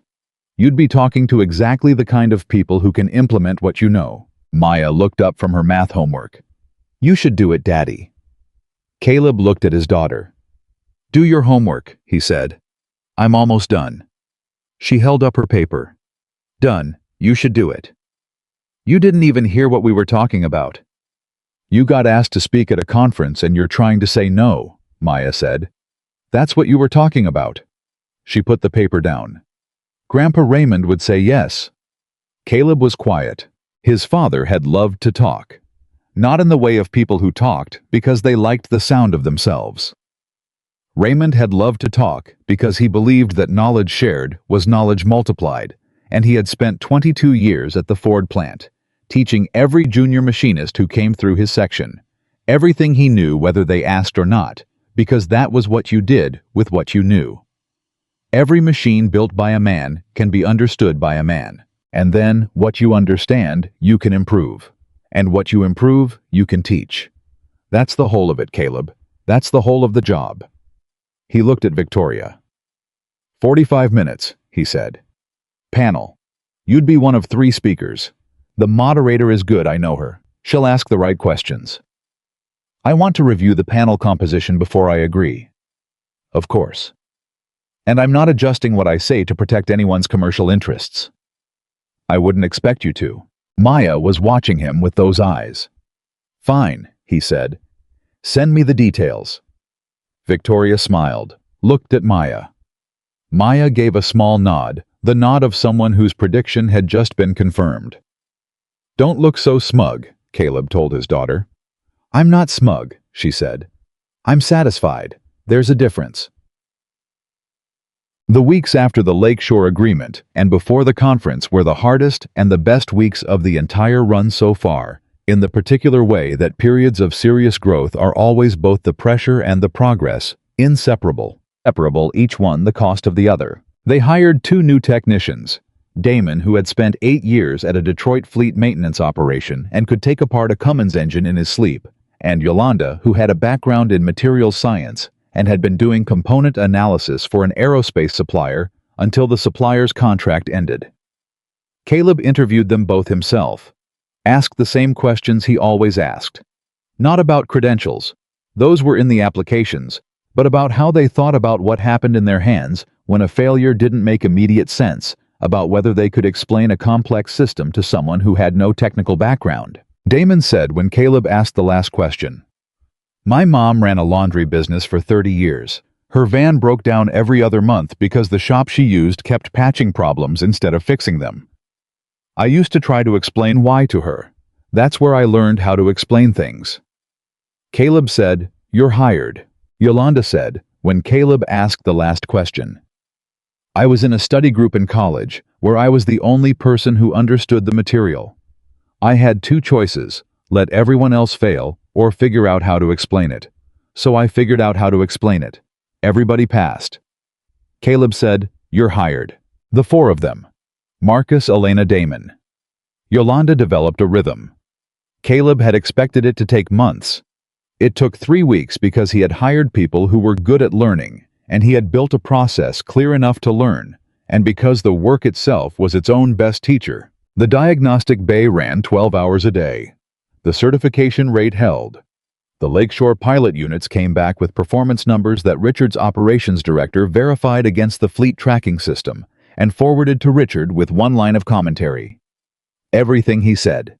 Exactly what he said. Richard forwarded that email to Caleb. No message attached. Just the email. Caleb read it, set his phone down, went back to work.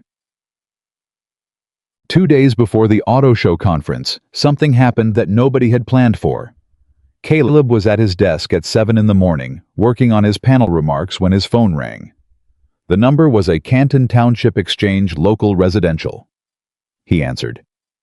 "Is this Caleb Thompson?" A woman's voice, older, slightly breathless. Speaking. "Mr. Thompson, my name is Gloria Reyes. I got your number from a woman named Rosa Martinez," she said, a pause gathering herself. She said, "You fixed her van's engine for $1,100 when everyone else wanted to charge her $6,000. Is that true?"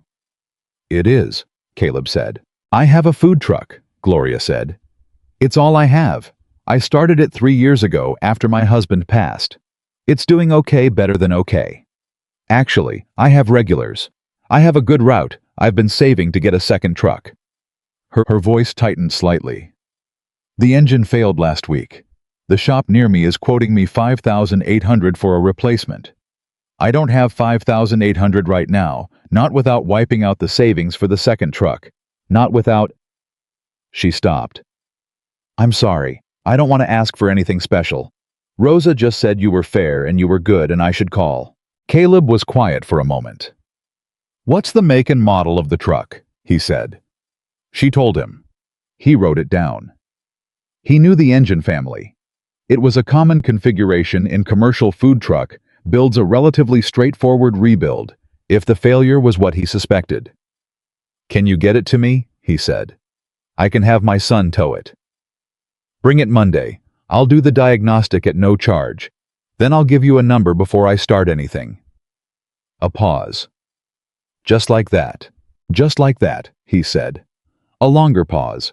He could hear her breathing, the slightly unsteady breathing of a person who has been holding something heavy and has just been told they can set it down for a moment. "Thank you," she said. "Mr. Thompson." "Caleb," he said. "Caleb." She said it carefully, like she was making sure she had it right. "Thank you." He hung up. He sat at his desk for a moment. Then he wrote Gloria Reyes at the top of his Monday schedule and went back to his panel remarks. This was the part that nobody wrote about in the business profiles. Nobody asked about it in the term sheet negotiations. Elaine Cho had valued his addressable market and his margin projections and his operational efficiency. Richard Chin had valued his diagnostic precision and his turnaround time. Victoria had valued was still learning to value the way the entire enterprise was organized around a purpose that preceded the profitability. But the actual thing, the thing that got him up at 5 a.m. and kept him in the diagnostic bay at 9 p.m. and woke him up at 3 in the morning with a solution to a problem he'd been working on for days was Gloria Reyes, was Rosa Martinez, was Derek Okafor, who had saved $4,000 and told a venture analyst who told Caleb's whole story into motion. Was his father with his box from the Ford plant and his 99-cent pen and his voice in Caleb's head every single day. The business was the method. The people were the reason. He had never confused the two. The night before the conference panel, Caleb was in the garage. Not the facility, the garage. The old one at the house with the yellow light and the labeled bins and the workbench that had been the beginning of everything. He came back sometimes on evenings when he needed to think without the structure of the facility around him, when he needed to remember what the work felt like, when it was just him and a broken engine, and the question of whether he could figure it out. Maya was doing homework at the kitchen table and had established that she did not need supervision, thank you, and that he should go work on something if he needed to because she could tell when he needed to. He stood in the middle of the garage and looked at the first diesel block, the one he'd been working on the morning Victoria first came across the street to complain about the aesthetic committee. It was still there on its stand in this corner, the proof of concept that had started everything. He didn't keep it for sentiment exactly. He kept it because sometimes you needed to see where you started to understand how far you'd come, and sometimes you needed to see where you started to remember that the distance hadn't changed what you were doing, or why. He heard footsteps on the driveway. He turned. Victoria was at the garage door. She was in a coat, her hands in her pockets, and she had the look of someone who had been going to say something specific and was now recalibrating based on the fact that she had found him standing alone in his old garage at 9 o'clock the night before a conference panel. "Sandra said you'd left the facility," she said. "I took a chance." "What do you need?" he said. "I don't need anything. I came to see if you were okay." He looked at her. "I'm fine," he said. "You're standing alone in your garage at night before your first public speaking engagement," she said. "I always stand in my garage at night." Caleb. Victoria. He said it the same way she'd said his name, a gentle pushback, a small acknowledgement. "I'm fine, I'm thinking." She came a few steps further into the garage, looked at the first diesel block in the corner, looked at the bins, the boards, the notebooks on the shelf. "Are you nervous?" she said. "About the panel?" Yes. He considered it honestly. Not about the panel itself, about getting it right. He looked at, "I've spent 2.5 years building something. Tomorrow I have to explain it in a way that does it justice. Not just what it is, why it matters. And I know why it matters. I just need the words to be right." "The words will be right," she said, "because you know what you're talking about and you care about it. That combination always shows." She paused. "I've given a lot of presentations in my career. I've seen a lot of presentations. The ones that move rooms are never the most polished. They're always the ones where the person speaking clearly cannot imagine doing anything else." He looked at her. "You genuinely cannot imagine doing anything else," she said. He thought about it. "No," he said, "I really can't." She nodded. "Then you'll be fine," she said. She looked at the diesel block. One more time. The first one. The one that started everything. And then she looked at him with an expression that was still finding its form, still working out exactly what it was, but that had in it something he recognized as the particular quality of respect that you earn slowly and can't manufacture. "Good night, Caleb," she said. "Good night, Victoria." She left. He stood in the garage alone for another 20 minutes, thinking through his remarks, looking at the first engine, listening to the quiet of the neighborhood. Then he turned off the light. He went inside. He made sure Maya was done with her homework. Asked her 3 questions about her day, listened to her answers with full attention, and then they both went to bed. Tomorrow was going to matter. He was ready for it to matter. The Detroit Auto Show Conference Center held 1,200 people in its main program hall, and by the time the Sustainable Manufacturing panel was scheduled to begin, 1,140 of those seats were filled. Caleb stood backstage and knew the number because the event coordinator had told him in the cheerful way of someone who thought that knowing the room size would be encouraging rather than the opposite. He had thanked her, turned towards the curtain, and stood very still for approximately 30 seconds, doing the kind of internal accounting that he did when the situation required it, taking stock of what he knew, what he believed, and whether those 2 things were enough for what he was about to walk into. They were enough. He knew they were. He walked out. The panel moderator was a woman named Dr. Carolyn Webb, a former automotive engineer who had spent the last decade writing and speaking about sustainable manufacturing practices. Victoria had described her as good, which in Victoria's vocabulary meant exceptional. She shook Caleb's hand at the table with the particular grip of someone who had been moderating panels long enough to know immediately whether her speakers were going to be work or whether they were going to be a pleasure. She looked at him for 1 second after the handshake and said quietly, before the other panelists arrived, "I read your performance documentation. Victoria sent it to me last week. I want you to know this room needs to hear what you've built." Caleb said, "Then let's give it to them." The other 2 panelists were credentialed and accomplished. One was a senior sustainability director from a major OEM manufacturer, a polished man in his 50s named Gerard Holloway, who spoke in the measured cadences of someone accustomed to representing large institutional interests. The other was a researcher from the University of Michigan's Engineering School, a younger woman named Dr. Priya Nair, who had published extensively on circular economy principles in manufacturing. Both were excellent, both were prepared, and both. Caleb recognized within the first 10 minutes of the panel were talking about the problem from the outside. Gerard Holloway talked about sustainability commitments and supply chain initiatives and the industry's long-term transition targets, all of which were real and some of which were meaningful, and all of which existed at a distance from the actual physical reality of a small business owner who needed a working engine and couldn't afford what the industry was currently charging. Dr. Nair talked about circular economy frameworks and materials reclamation rates, and the theoretical efficiency gains of adaptive remanufacturing at industrial scale, which was correct and rigorous, and had the slight quality of something being described by a person who had read extensively about a thing that Caleb had done with his hands in a garage at midnight for 2.5 years. Caleb said nothing during the first half of the panel. He listened. He made notes on the legal pad in front of him.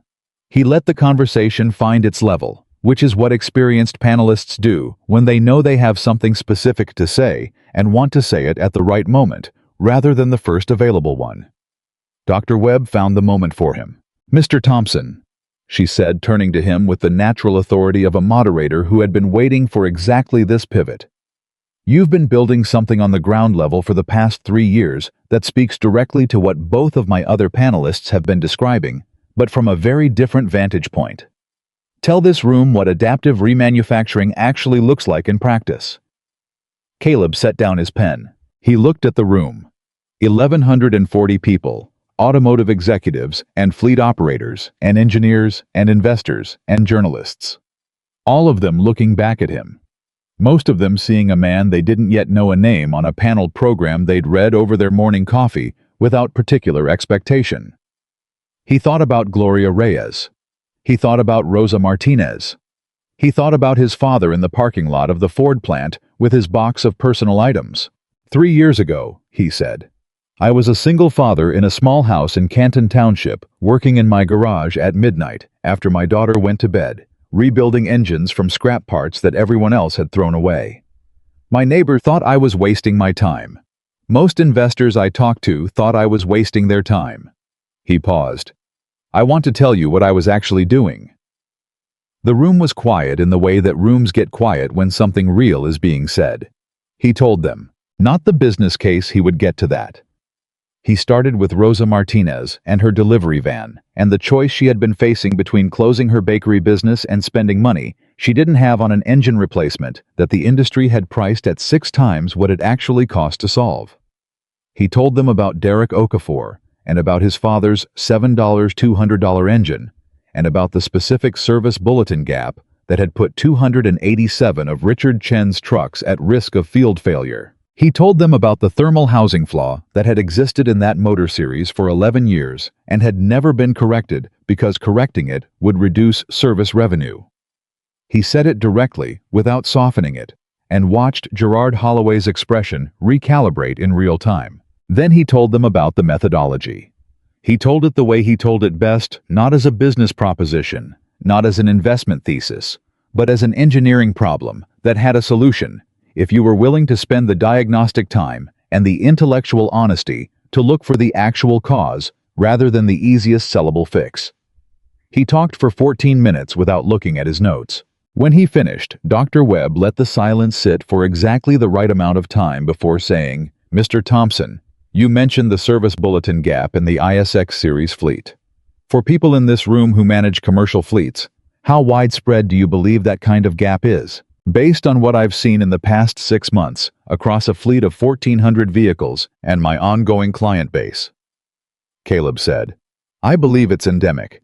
I believe the gap between what manufacturers know, what service bulletins document, and what actually gets implemented in field maintenance protocols is one of the most significant and least discussed sources of unnecessary mechanical failure in commercial transportation." Gerard Holloway leaned forward slightly. Caleb had expected this. "That's a significant claim," Holloway said. The tone was professional, not aggressive, but pushing back in the way of someone whose institutional interests required him to push back. Without systematic data across the industry. "You're right," Caleb said. "I don't have systematic data across the industry. What I have is a documented pattern across a specific fleet that is almost certainly not unique to that fleet, and a methodology that when applied consistently finds failure conditions that scheduled maintenance missed. He looked at Holloway directly. "I'm not making an accusation. I'm describing what I've found. If the pattern I've found is an outlier, that would be easy to demonstrate.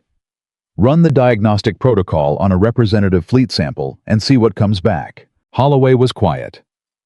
"If it's not an outlier," Caleb continued, "then the industry needs to talk about why and what to do about it. And that conversation is better had here with the people who can do something about it than not had at all." Dr. Webb said, "Who would like to respond to that?" Holloway said nothing for a long moment. Then he said, "I think that's a fair challenge." The room shifted subtly, but Caleb felt it. The particular movement of a large body of people who have just heard something that requires them to think differently about something they had been comfortable not thinking about. Dr. Nair leaned toward her microphone.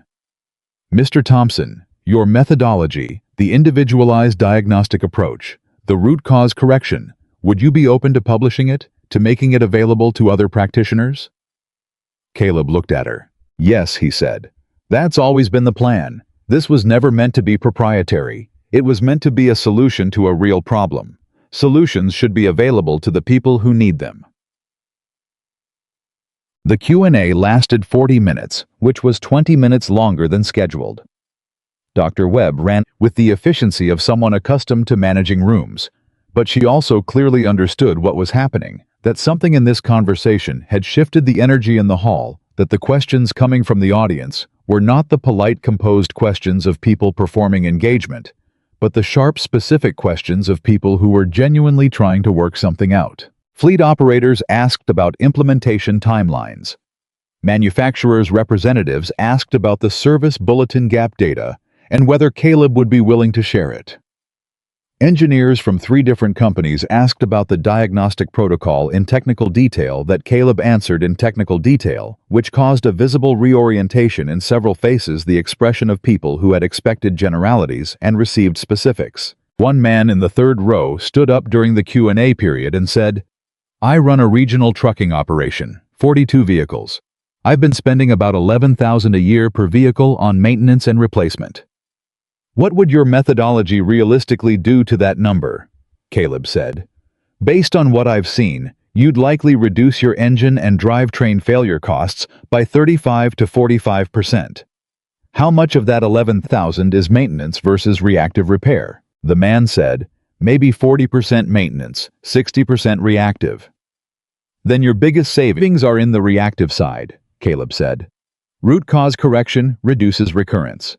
Every failure you prevent is a repair cost, plus $400 a day in downtime you don't spend. In a 42-vehicle fleet over a year, that's your own math, not mine, but it's significant." The man sat down. He was writing in a notebook. After the panel, he waited in the line that had formed at the table, the line that Caleb had not anticipated and that Dr. Webb had, because she caught his eye as the panel concluded and gave him a look that said, "This is going to take a while." It took 90 minutes.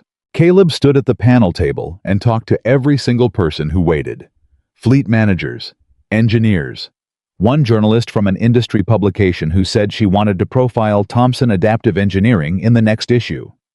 A woman who said she was a small business advocacy director at the state level and asked whether Caleb had ever considered working with her office on policy recommendations related to remanufacturing standards.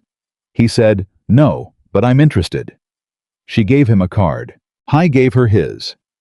Patricia had made him proper business cards 2 months ago. His name, the company name, his direct number. He had used 60 of them in the time he'd had them. He used 23 in 90 minutes at the auto show conference. The very last person in the line was a man he didn't recognize. Mid-60s, gray at the temples. The kind of calm, watchful quality that you often saw in people who had been doing something important for a long time and had arrived at the place past needing to prove it. The man said, "Howard Bassett. I was one of the early engineers on the Cummins ISX series, late 90s. Caleb looked at him. "I know about the thermal housing flaw," Howard said. "I flagged it in the original design review. I was overruled. Cost of redesign versus projected service revenue." He looked at Caleb steadily.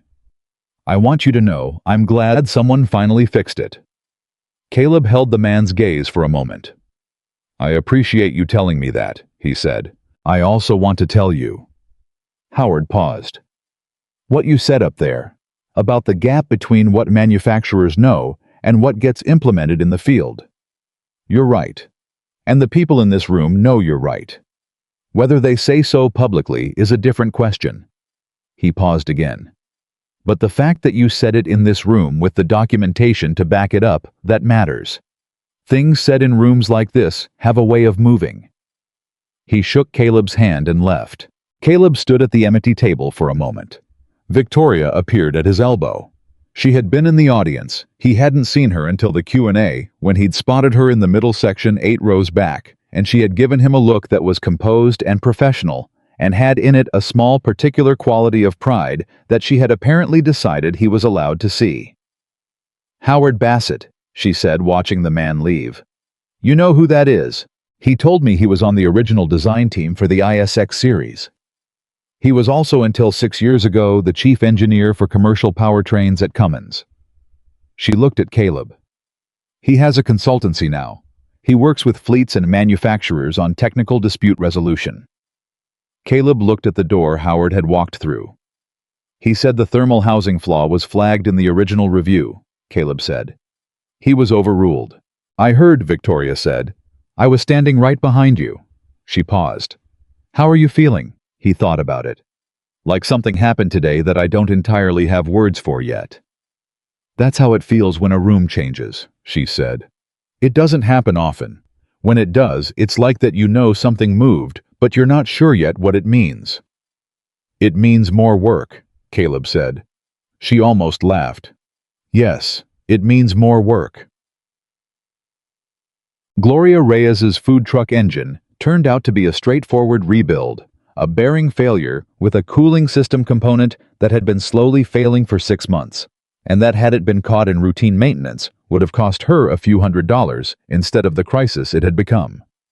Caleb certified it in 7 days.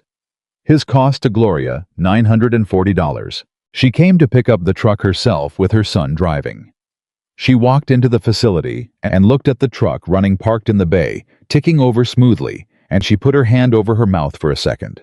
Then she said, "How long will it last?" "If you follow the maintenance protocol I'm going to give you, and if you bring it to me or a qualified technician at the intervals, I'll specify that engine should give you another 8 to 10 years.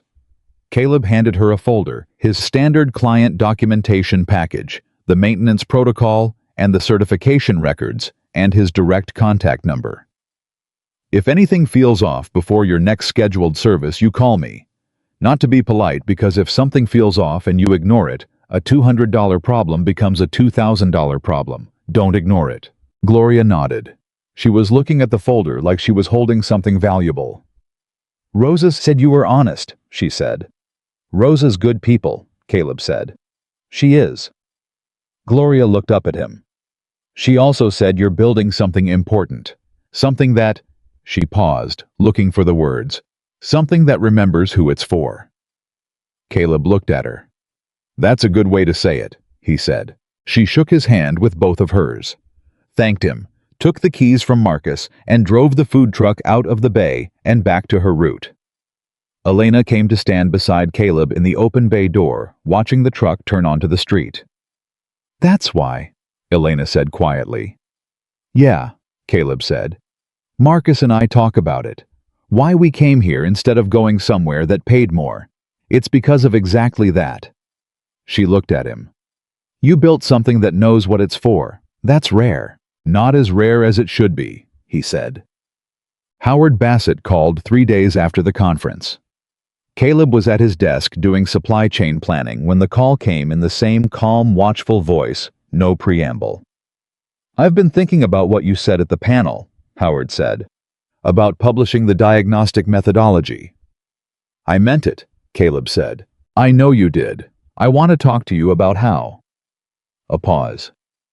"I've spent 6 years in technical dispute resolution. I see the same problems you described: the bulletin gap, the root cause avoidance on the manufacturer side, as well as the fleet side. I've been trying to push for better documentation standards for 2 years, and I keep hitting institutional walls. Another pause. You have something I don't. What's that? Field data and credibility with the people who actually operate these machines.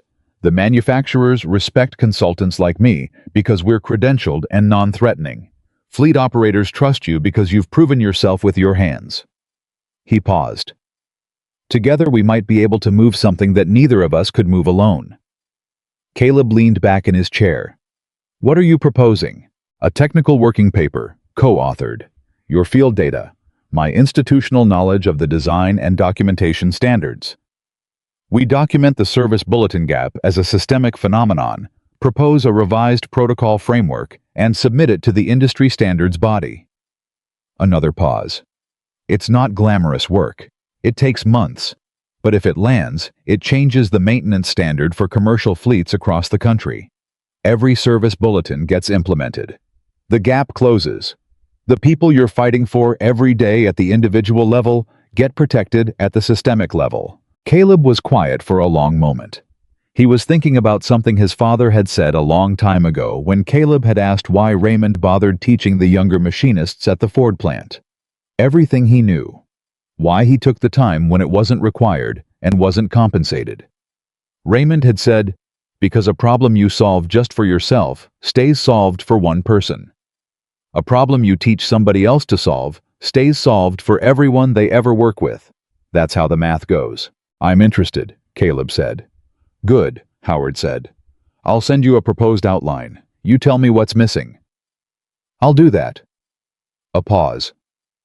Can I ask you something personal? Go ahead.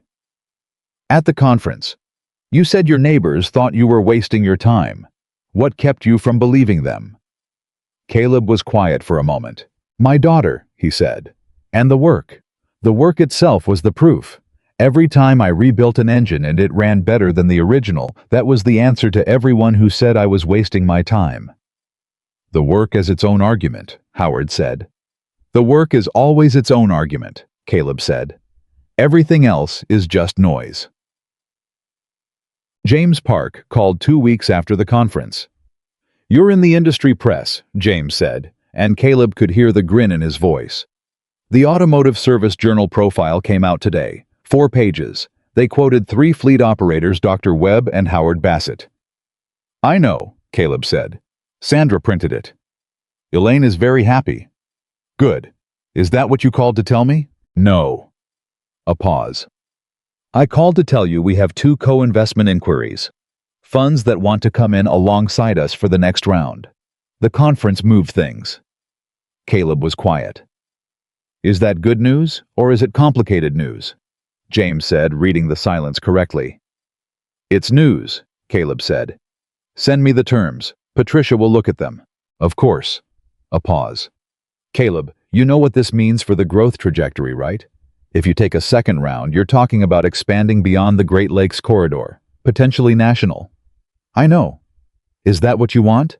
Caleb looked out the window of his office, not his old garage window that faced Victoria's house, but the window of his actual office in the actual facility. The facility with 4 technicians and a diagnostic bay that ran 12 hours a day, and a waiting list that had grown from 17 to 63 potential clients since the conference. I thought about whether national scale changed the mission or extended it. He thought about all the Rosa Martinezes and Gloria Reyeses in Chicago, in Cleveland, in Atlanta, in Los Angeles, in every city where a small business owner was being quoted $5,000 for an engine that should cost $1,100. It's what the problem requires, he said. Send me the terms. The harder conversation happened with Victoria. Not hard in the adversarial sense, they had moved well past that further and faster than either of them would have predicted the morning she'd stood at the edge of his driveway talking about aesthetic committees. But hard in the honest sense because what Victoria asked him one evening a Friday. Maya, at her corner of his desk, working through a science assignment, asked him something that required an honest answer. If the second round comes in, she said, and you scale nationally, what happens to this?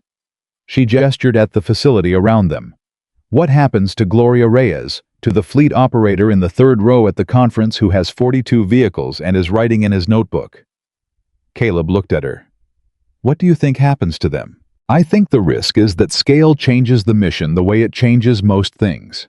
You start serving the large fleet contracts because the numbers are bigger, and the small clients become less efficient by comparison, and gradually they become the people I used to serve, Caleb said. Before I got important. Yes. She looked at him directly. I've watched that happen to companies. I've watched it happen to founders who meant every word of what they said at the beginning. Scale is where good intentions go to get complicated. I know, he said. So how do you prevent it? He had been thinking about this for 2 weeks. Since James Park's call. Since the second round inquiries. Since the moment he'd understood that what had started in a garage was about to become something larger than a garage could contain. The mission framework in the partnership agreement, he said. The clause Patricia made your lawyer fix. That only covers our specific arrangement. I know. I'm going to put the same language into the investment agreement. Both of them, the first round and the second if we take it. He paused. And I'm going to build a service tier structure that protects the small client market. Whatever the company becomes at scale, there has to be a dedicated tier that operates at the price point I started at, not as charity, as structural commitment. Victoria looked at him. Elaine won't love that, she said. Elaine doesn't have to love it. She has to agree to it, or we don't take the money. He looked back at her. This is the thing I told you the morning you came to my kitchen. The mission is the product. If the mission changes, I've built something different from what I set out to build. And I didn't spend 2.5 years in a garage at midnight to build something different. Victoria was quiet for a long moment. Okay, she said. Okay. I'll back you on it. When you take it to Elaine, I'll be in the room. She paused. She respects commitment if it's principled.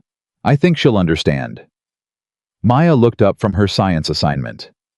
She'll definitely understand, she said. People always understand when you explain clearly why something matters. Caleb looked at his daughter.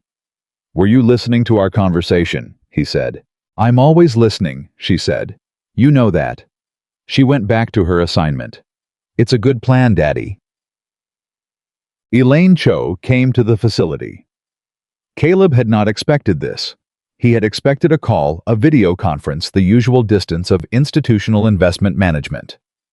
But Elaine arrived on a Tuesday morning in a black coat with James, and she asked for the full tour before any conversation. So Caleb gave her the tour. The diagnostic bay. The certification bench. The performance documentation wall, which Elena had organized into a visual display of every unit rebuilt, every client served, every outcome recorded. He introduced her to Marcus and Elena and Damon and Yolanda. He showed her the Lakeshore Fleet data and the results of the 6-month pilot. He showed her the Howard Bassett working paper, which was 3 weeks from completion. She read the paper, or the first 15 pages of it standing at Caleb's desk while he waited. She set it down and said, "This is going to change an industry standard." "That's the goal," Caleb said. She looked around the facility. "You run this place the same way you run your methodology. You don't cut corners." "No." "Anywhere." "No." She looked at him. "I want to talk about the second round terms. I want to talk about a condition." She didn't look surprised. "The mission protection clause. You know about it. Victoria told me." A pause. "I want you to know that I had 2 responses to hearing about it. My fund manager response, which was that structural pricing commitments reduce flexibility and complicate exit scenarios." She paused. "And my personal response, which was that it's the right thing to do, and I've been waiting for a founder to demand it." She looked at him steadily. "I've invested in 11 companies. Not one of them made it a condition. Every one of them said the right things about mission at the beginning. And every one of them, when the growth pressure came, found ways to reinterpret what they'd said." She paused. "You're putting it in writing. You're making it a condition. That's different." "It's the only way I'll take the money," Caleb said. "I know," she said. "I'm not arguing. I'm telling you I respect it." She picked up the working paper again. My committee will need to see the second-round terms before approval, but I'm going to recommend they approve. She looked at him over the top of the pages. Don't make me look bad. I haven't yet, Caleb said. No, she said. You haven't. The night the second-round term sheet was signed, Caleb drove home from the facility at 8:30. Maya was at a sleepover at Keisha's. The house was quiet in the way that houses are quiet when children are elsewhere, a particular quality of silence that is both restful and slightly too large. He went into the garage. He stood in the middle of it and looked at everything that was still there. The bins, the boards, the first diesel block in the corner on its stand, the yellow light overhead. He had been offered more money tonight than Raymond Thompson had earned in his entire career at the Ford plant. He had signed it with the 99-cent pen. He sat down on the workbench stool, the same one he'd sat on at midnight for 2.5 years, and he looked at the first engine. I thought about what Howard Bassett had said. Things said in rooms like this have a way of moving. He thought about what his father had said. Every machine built by a man can be understood by a man. He thought about what Maya had said the night she'd come downstairs and found him at 2 a.m, half doubting everything. Go to bed when you're done. He thought about Diane, about the way she had sat at this same kitchen table and watched him sketch diagrams on paper napkins and said, "You're going to figure it out. I know you are." He looked at the first diesel block. All those nights, all those engines, all those people who had laughed or looked away or explained patiently why what he was doing wasn't viable, or wasn't impressive, or wasn't the kind of thing that mattered. Every one of them had been wrong, not because Caleb was extraordinary, though he was capable, deeply capable in the particular way of people who combine intelligence with patience, with a refusal to be discouraged by the opinion of those who haven't looked closely enough. But because the work was right, because the problem was real, because the people he was trying to serve were real, and their needs were real, and the gap between what they were being offered and what they deserved had always been real, and someone was always going to fill it eventually, and that someone had turned out to be him. He reached into his jacket pocket and took out the 99-cent pen. He turned it in his fingers for a moment. Then he set it carefully on the workbench beside him where he could see it. He sat in the garage under the yellow light, and he didn't work, and he didn't think about what came next, and he didn't plan or calculate or analyze. He just sat. For the first time in 2.5 years, he just sat. And it was enough. The working paper took 4 months to complete. 4 months of early mornings and late evenings of phone calls between Caleb's facility and Howard Bassett's consultancy office in Ann Arbor, of technical arguments that sometimes lasted 2 hours over a single paragraph, because both of them were the kind of people who would not write something imprecise when the precise version existed and could be found with enough effort. Howard brought the institutional language, the standards body framework, the documented history of the design decisions that had created the problems in the first place. Caleb brought the field data: 47 rebuilt units, now 3 fleet clients, the Lakeshore audit results, the pattern of service bulletin gaps he had personally identified and corrected across 7 different engine families. The paper was titled, "Systemic Failure in Commercial Fleet Maintenance, a Field-Based Analysis of Service Documentation Gaps, and a Proposed Protocol Framework for Adaptive Remanufacturing Standards." It was 63 pages. It had data appendices. It had a methodology section that Caleb had written himself and that Howard had read 3 times, and then said with the particular satisfaction of a man who recognized good engineering work, "This is the best thing in the document." They submitted it to the Commercial Vehicle Maintenance Standards Body on a Thursday morning. Caleb was at his desk when Howard sent the confirmation email. He read it once. Then he closed his laptop and went out to the diagnostic bay where Marcus was mid-certification on a rebuilt unit and said, "It's in." Marcus looked up. "How do you feel?" Caleb thought about it. "Like we did the right thing. I don't know yet if it'll land." "It'll land," Marcus said. "Things that are right and true and documented correctly land eventually. They have to." "That's optimistic." "That's experience," Marcus said. "I've been in this industry long enough to know that the people who keep saying true things eventually get heard." He turned back to his work. Buy yourself something today. You earned it. Caleb went back to his desk and ordered lunch for the whole facility. It was the most celebratory thing he could think of that wouldn't feel like he was getting ahead of himself. The standard's body response came 6 weeks later. Not a rejection and not an immediate acceptance, but something that Caleb had not entirely anticipated: an invitation.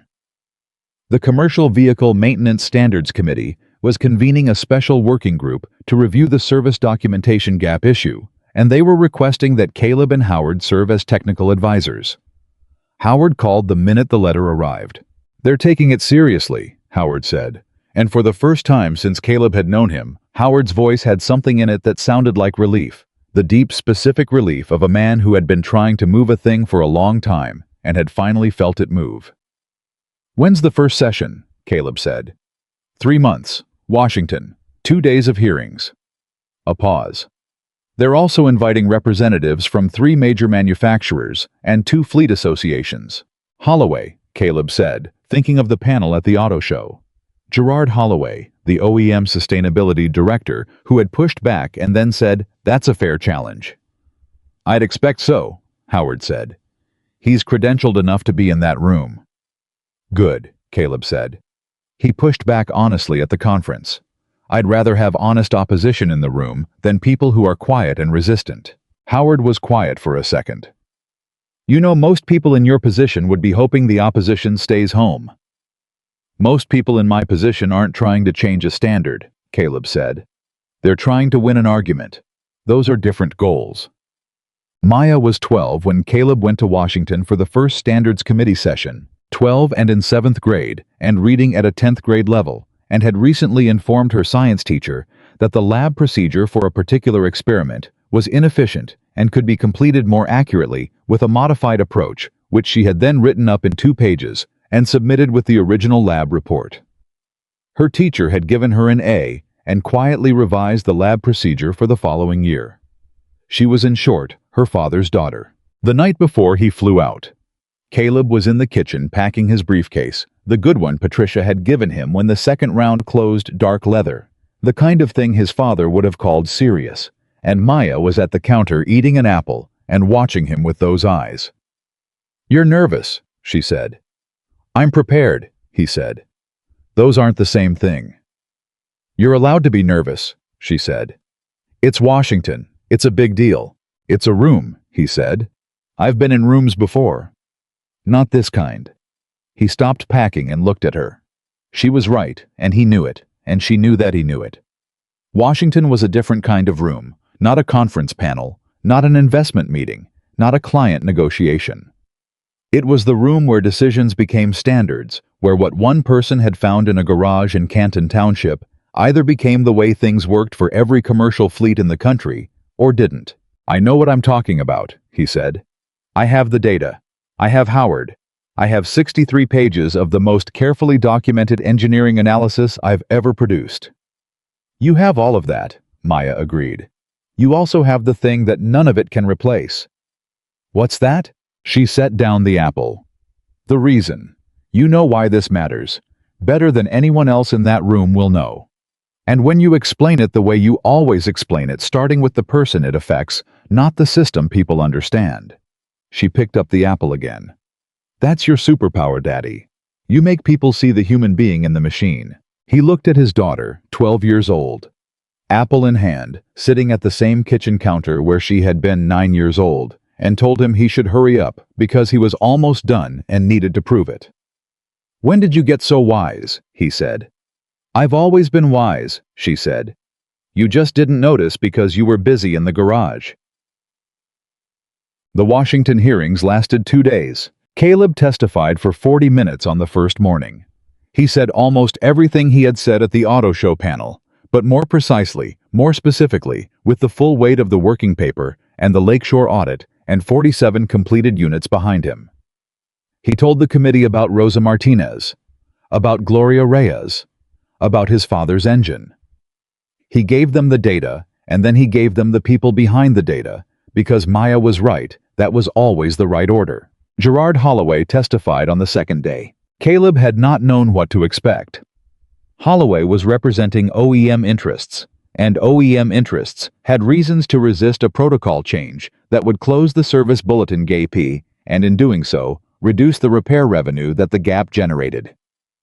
Caleb had prepared for opposition. He had prepared for the institutional language of managed resistance, the kind of speech that acknowledged a problem in principle while proposing implementation timelines measured in years. Instead, Holloway stood before the committee and said, "I want to address what Mr. Thompson documented in the working paper, specifically regarding the ISX series thermal housing flaw. He is correct that the flaw was known.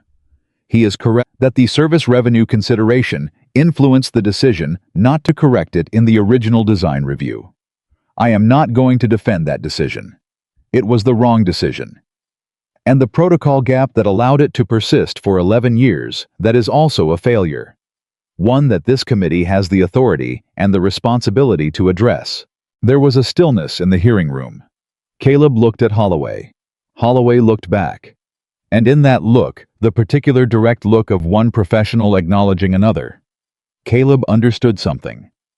Holloway had been in a room 20 years ago where the wrong decision was made, and he had been carrying that for longer than anyone knew, and now someone had put the right documentation on the table and given him the structure to finally say what he had always known needed to be said. Some things take the right moment and the right room and the right person who refuses to stop saying what is true. Caleb had been that person. He had just been the person who refused to stop. The standard was revised 14 months after the working paper was submitted. The revised commercial vehicle maintenance protocol required mandatory implementation tracking for all manufacturer service bulletins, a standardized root cause documentation requirement for engine and drivetrain failures in commercial fleets. And this was the piece that Howard called Caleb about at 7 in the morning when the official publication came through, a recommended adaptive remanufacturing assessment standard that drew directly from the methodology in Caleb's working paper. His methodology, the one he had developed alone in his garage, tested on 6 engines, refined on 12 motors in a Dearborn facility at 4 in the morning, and proven across 47 units and 2 fleet accounts before anyone in a position of institutional authority had looked at it and said, "This is right." Howard said, "It's in. The methodology is in." Caleb was at the kitchen table. It was 6:55 in the morning, and Maya had just left for school, and the house was quiet, and he was on his first cup of coffee. "Official," he said. "Published this morning," Howard said. "Effective in 90 days. Every commercial fleet maintenance operation in the country will be operating against a standard that includes our protocol framework." Caleb set down his coffee. He looked at the kitchen table. At the wood of it, worn smooth at the corners from years of elbows in homework and breakfast and late-night diagrams on paper napkins. "Howard," he said. "Yeah. My father worked at Ford for 22 years, Caleb said. He was one of the best machinists in his department. When the plant downsized, they handed him a box and a last paycheck, and that was it." He paused. "He taught me everything I know about why machines work and what to do when they don't. He never got to see any of this." A long pause. "Then we did it for him too," Howard said quietly. Caleb couldn't speak for a moment. "Yeah," he said finally. "We did." Thompson. Adaptive engineering expanded to Chicago in the second year after the standard revision, to Cleveland in the third, and to Atlanta in the fourth. Each expansion followed the same structure Caleb had built from the beginning. A facility director who understood the methodology completely. A team of certified technicians who had been trained at the original Dearborn operation, and the tiered service structure that preserved the small business and individual client market at the price point he had built from the start. The mission protection clause was in every agreement. Patricia made sure of it. Elaine Cho's fund performed better than her committee had projected in year 2. In year 4, they told Caleb it was the best returning investment in their current portfolio. He said, "Good, don't let that change anything." Elaine said, "It won't. I told you I don't want to look bad. Richard Chen's fleet ran for 3 years under the Thompson protocol before Richard called Caleb to report that his ISX series engine failure rate had dropped by 68% from the pre-partnership baseline. His maintenance costs per vehicle were down 31%. His field downtime was negligible. "You changed how we operate," Richard said. "I want you to know that." "You gave us the chance to prove it," Caleb said. "That was yours." Rosa Martinez opened her second bakery location in year 3. She sent Caleb a box of pastries with a note that said, "The van is still running. Thank you for believing the math worked when I couldn't see it." Gloria Reyes bought her second food truck. She called Caleb when she signed the papers from the truck lot with the particular breathless quality of someone who has achieved something that was in real jeopardy of not happening. "I wanted you to know," she said, "because you're part of why." "You did the work," he said. "I just fixed the engine." "Caleb." Her voice was warm and direct. "You know what you did." He did know. He just preferred to say it the other way. The evening that everything came fully into focus, not dramatically, not with ceremony, but in the quiet way that the most important moments often arrive, was an October evening 4 years after the beginning. The same October that Caleb had first started carrying engines into his garage. The same Michigan air doing its thing with the temperature. The same neighborhood, though it felt different now in the way that places feel different when you've changed while they've stayed the same. Maya was 16. She was in the front passenger seat of his truck as they drove home from the facility, and she had her window cracked the way she always did, even in the cold, because she said fresh air helped her think, which was a habit she had gotten from him without either of them discussing it. "Can I ask you something?" she said. "Since when do you ask permission? Since it's a serious question, and I want you to actually answer it." She looked at him. "Do you think Mom would have understood what you built?" He drove for a moment without answering. Diane had been a social worker. She had spent her career doing the particular unglamorous essential work of connecting people who were in crisis with the systems that were supposed to help them, and usually didn't quite. And she had done it with a patience and a precision that Caleb had recognized even in his earliest understanding of her as a form of the same thing he applied to engines. A refusal to accept that something broken couldn't be made right, and a willingness to stay in the problem until it yielded. "Your mother would have understood it immediately," he said. "Because she did the same thing in a different field. She found the people who the system wasn't serving, and she stayed until she'd found a way to serve them." He glanced at Maya. "She would have understood what it was for. That's the most important part." Maya was quiet for a moment. "I think about her more lately," she said. "I don't know why. Maybe because I'm getting older, and I can understand things now that I couldn't when I was little." "What kinds of things? How hard it must have been for you. After." She looked at him with those eyes, her mother's eyes, her whole life. "You had me, and you had the work, and you were building something important, and you did all of it without her. That's—" She stopped. "I just want you to know that I see that, even though I didn't understand it when it was happening." He kept his eyes on the road. "You were always enough," he said. "You were always exactly enough." She reached over and put her hand on his arm for a moment. A gesture she had not made since she was small, since the years when she would reach for him in the automatic way of children who trust completely. Then she put her hand back in her lap and looked out the window, and he kept driving, and the truck moved through the October dark. Victoria Sterling was the one who suggested the event. She came to the facility on a Thursday and said, "I want to do something." Caleb looked up from his desk. That sentence has covered a lot of territory over the past 4 years. "This is different." She sat down. "The first engine you ever rebuilt, the diesel block. It's still in your garage at home." "It is," he said. "I want to put it somewhere it can be seen." She paused. "The Detroit Industry Museum is building a new sustainable manufacturing wing.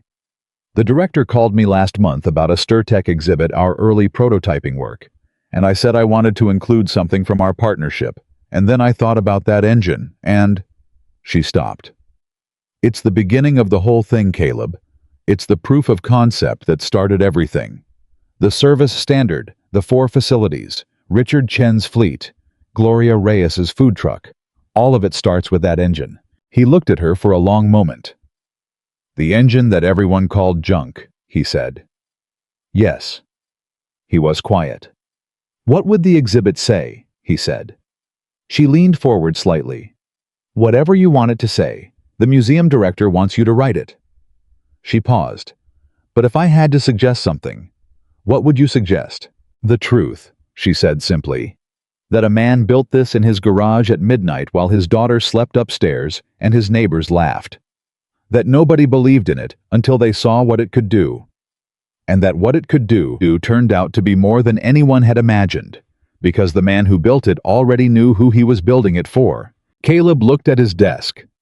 At the corner where the 99-cent pen sat in its place, where he put it every morning when he arrived and picked it up every evening when he left. He hadn't used it for anything but the important ones. Every partnership agreement, every investment term sheet, every document that marked a step from what things were toward what he had believed they could become. Okay, he said. Okay. You can have the engine. He looked at her. But I write the card myself. She smiled. The real kind, the one that had taken 2 years to appear and was now 4 years in simply part of who she was around him. I expected nothing less. He wrote it on a Sunday morning.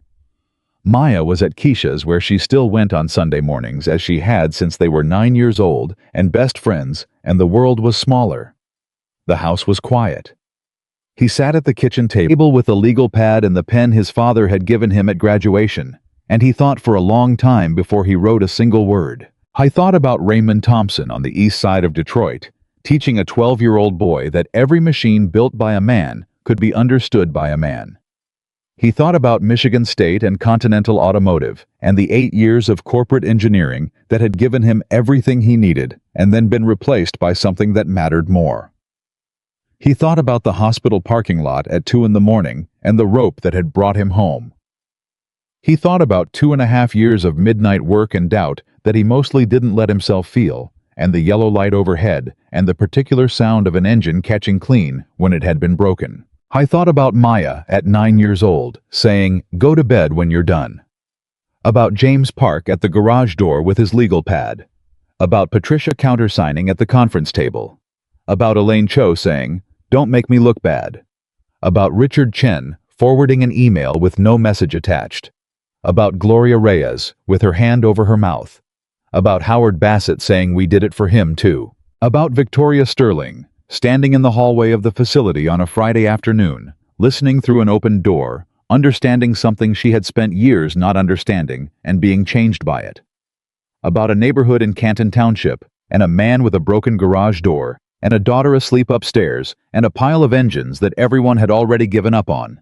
He wrote, "This engine was built from parts that nobody wanted by a man, that nobody expected for people that the industry had stopped serving. It was built in a garage in Canton Township, Michigan, over 2.5 years of early mornings and late nights by a single father who believed that the distance between what working people were being charged and what things actually cost to fix was not inevitable. It was a choice. And choices can be changed. My father taught me that every machine built by a man can be understood by a man. What you understand, you can improve. What you improve, you can teach. This engine is the proof of that principle, and it is dedicated to everyone who ever looked at something broken and chose to believe it still had value." Caleb Thompson. Thompson, Adaptive Engineering. He set down the pen. He looked at what he'd written. Then he folded the paper carefully, put it in the envelope that the museum director had sent, sealed it, and set it on the counter where he would remember to mail it. He got up, made himself another cup of coffee, stood at the kitchen window in the October morning light. Across the street, Victoria's house was quiet. She was out. He could see the empty driveway. She was probably at the facility, or at StirTech, or at one of the 3 board meetings she had every month. She was as she had always been working. The difference now was that what she was working toward had expanded to include something she hadn't known to include before she crossed the street one morning and looked inside a garage and was forced to reckon with what she'd been too quick to dismiss. People change. Not easily, and not without the right collision with the right truth at the right moment. But they change. He had changed too. The man who had stood in that garage at 2 in the morning, wondering if he was just a man playing with broken machines. That man was still in there somewhere, still available to be consulted, when doubt became useful, when humility was the right tool. But that man no longer had the final word.